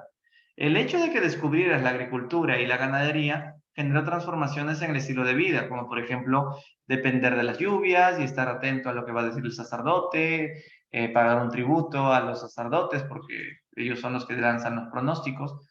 Y entonces surgieron los explotadores, ¿no? Los de arriba y los de abajo. Las clases sociales es lo que va a empezar a aparecer. Ya. Bueno, antes de despedirnos, quiero manifestar mi deseo de invitarlos a ustedes a que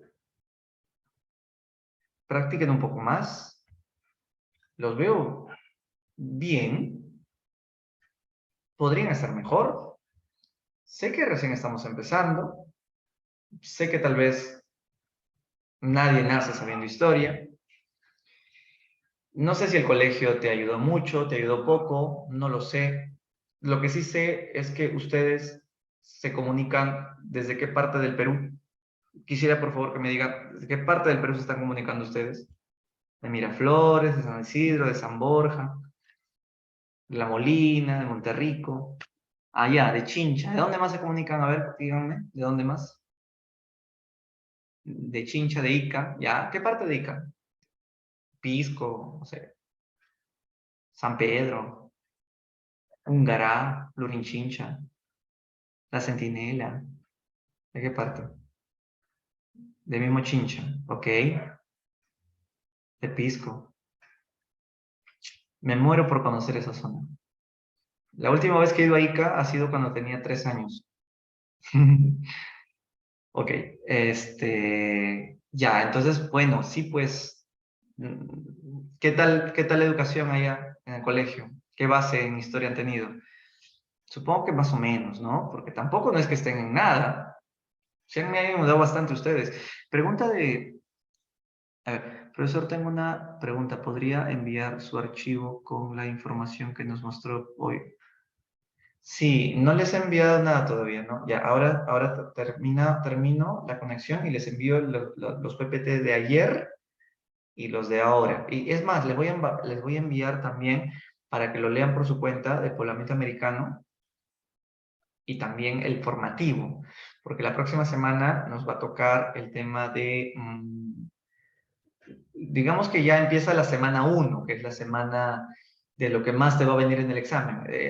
Esta semana ha sido introductoria. Esperemos que más jóvenes estudiantes se unan a este grupo para entrar la próxima semana a las culturas antiguas. Así es que yo te pido que vayas viniendo repasando las civilizaciones antiguas.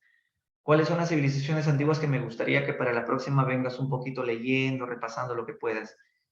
Mesopotamia, Egipto, China, la India, Grecia, Roma. Espero que eso alguna vez lo hayan estudiado.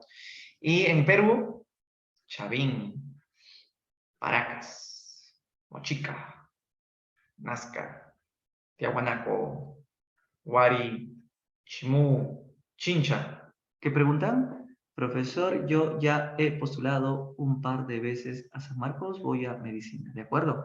Quisiera que ponga preguntas con un poco más de texto, ya, como está viniendo en los últimos exámenes, por favor. Ya, Samir. No hay problema. El único temor que tengo, Samir, es que tú puedas acertar la clave y eso sería lo máximo. Pero no sé si tus compañeros del grupo van a poder llegar a ese nivel en el que tú me manifiestas. De todas maneras, te voy a lanzar preguntas, porque vamos a lograr ayudarte para tu ingreso a medicina. Y vamos a practicar incluso con los exámenes pasados también, para que podamos ver cuál es el argumento que tú pones para decir que esta clave sí o esta clave no. ¿Ya? Claro, hay problema, lo vamos a intentar. Entonces, la próxima semana les voy a traer preguntas así más feas, más deco, y eso nos va a ayudar bastante. Bien, también les pido, si es que pueden, que tengan siempre un texto a la mano para que puedan repasar, tener su tiempo y subir un poco su nivel para los que tal vez estén empezando, ¿no? Así es que acá tengo, por ejemplo, unos textos que les puedo recomendar. La Historia Universal, te puedo recomendar este libro, te va a ayudar mucho. Es un libro que está actualizado hasta la guerra Ucrania-Rusia, hasta la pandemia.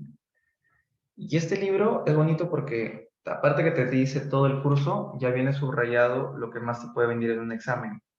Porque no es el típico compendio donde te da dato, dato, dato, dato, dato y te explica muy poquito, sino cada día te está contando y analizando y viene subrayado los puntos que suele venir con más frecuencia. Es Historia Universal. Historia del Perú, te puedo recomendar este otro. Historia del Perú, que viene hasta Dina Boluarte porque acaba de salir. En realidad esta es la edición anterior, pero mañana me llega la edición nueva. Mañana, justo mañana, que es la edición 2022. Y también viene con el mismo formato, con así datos muy importantes, ya viene subrayado sobre lo que más suele venir. Es exclusivo para San Marcos. Exclusivo para San Marcos. Nivel D. Estos son bonitos libros que te pueden ayudar, así es que si lo tienen a la mano o lo pueden adquirir, sería genial, ¿no? Con eso te va a ayudar mucho. Bueno, entonces nos vamos a quedar hasta acá. La próxima semana vengan pues leyendo el tema de las culturas y las civilizaciones antiguas y a ver cómo vamos con ese tipo de preguntas. Les mando ahorita los PPTs y toda la información que necesitan, ¿sí?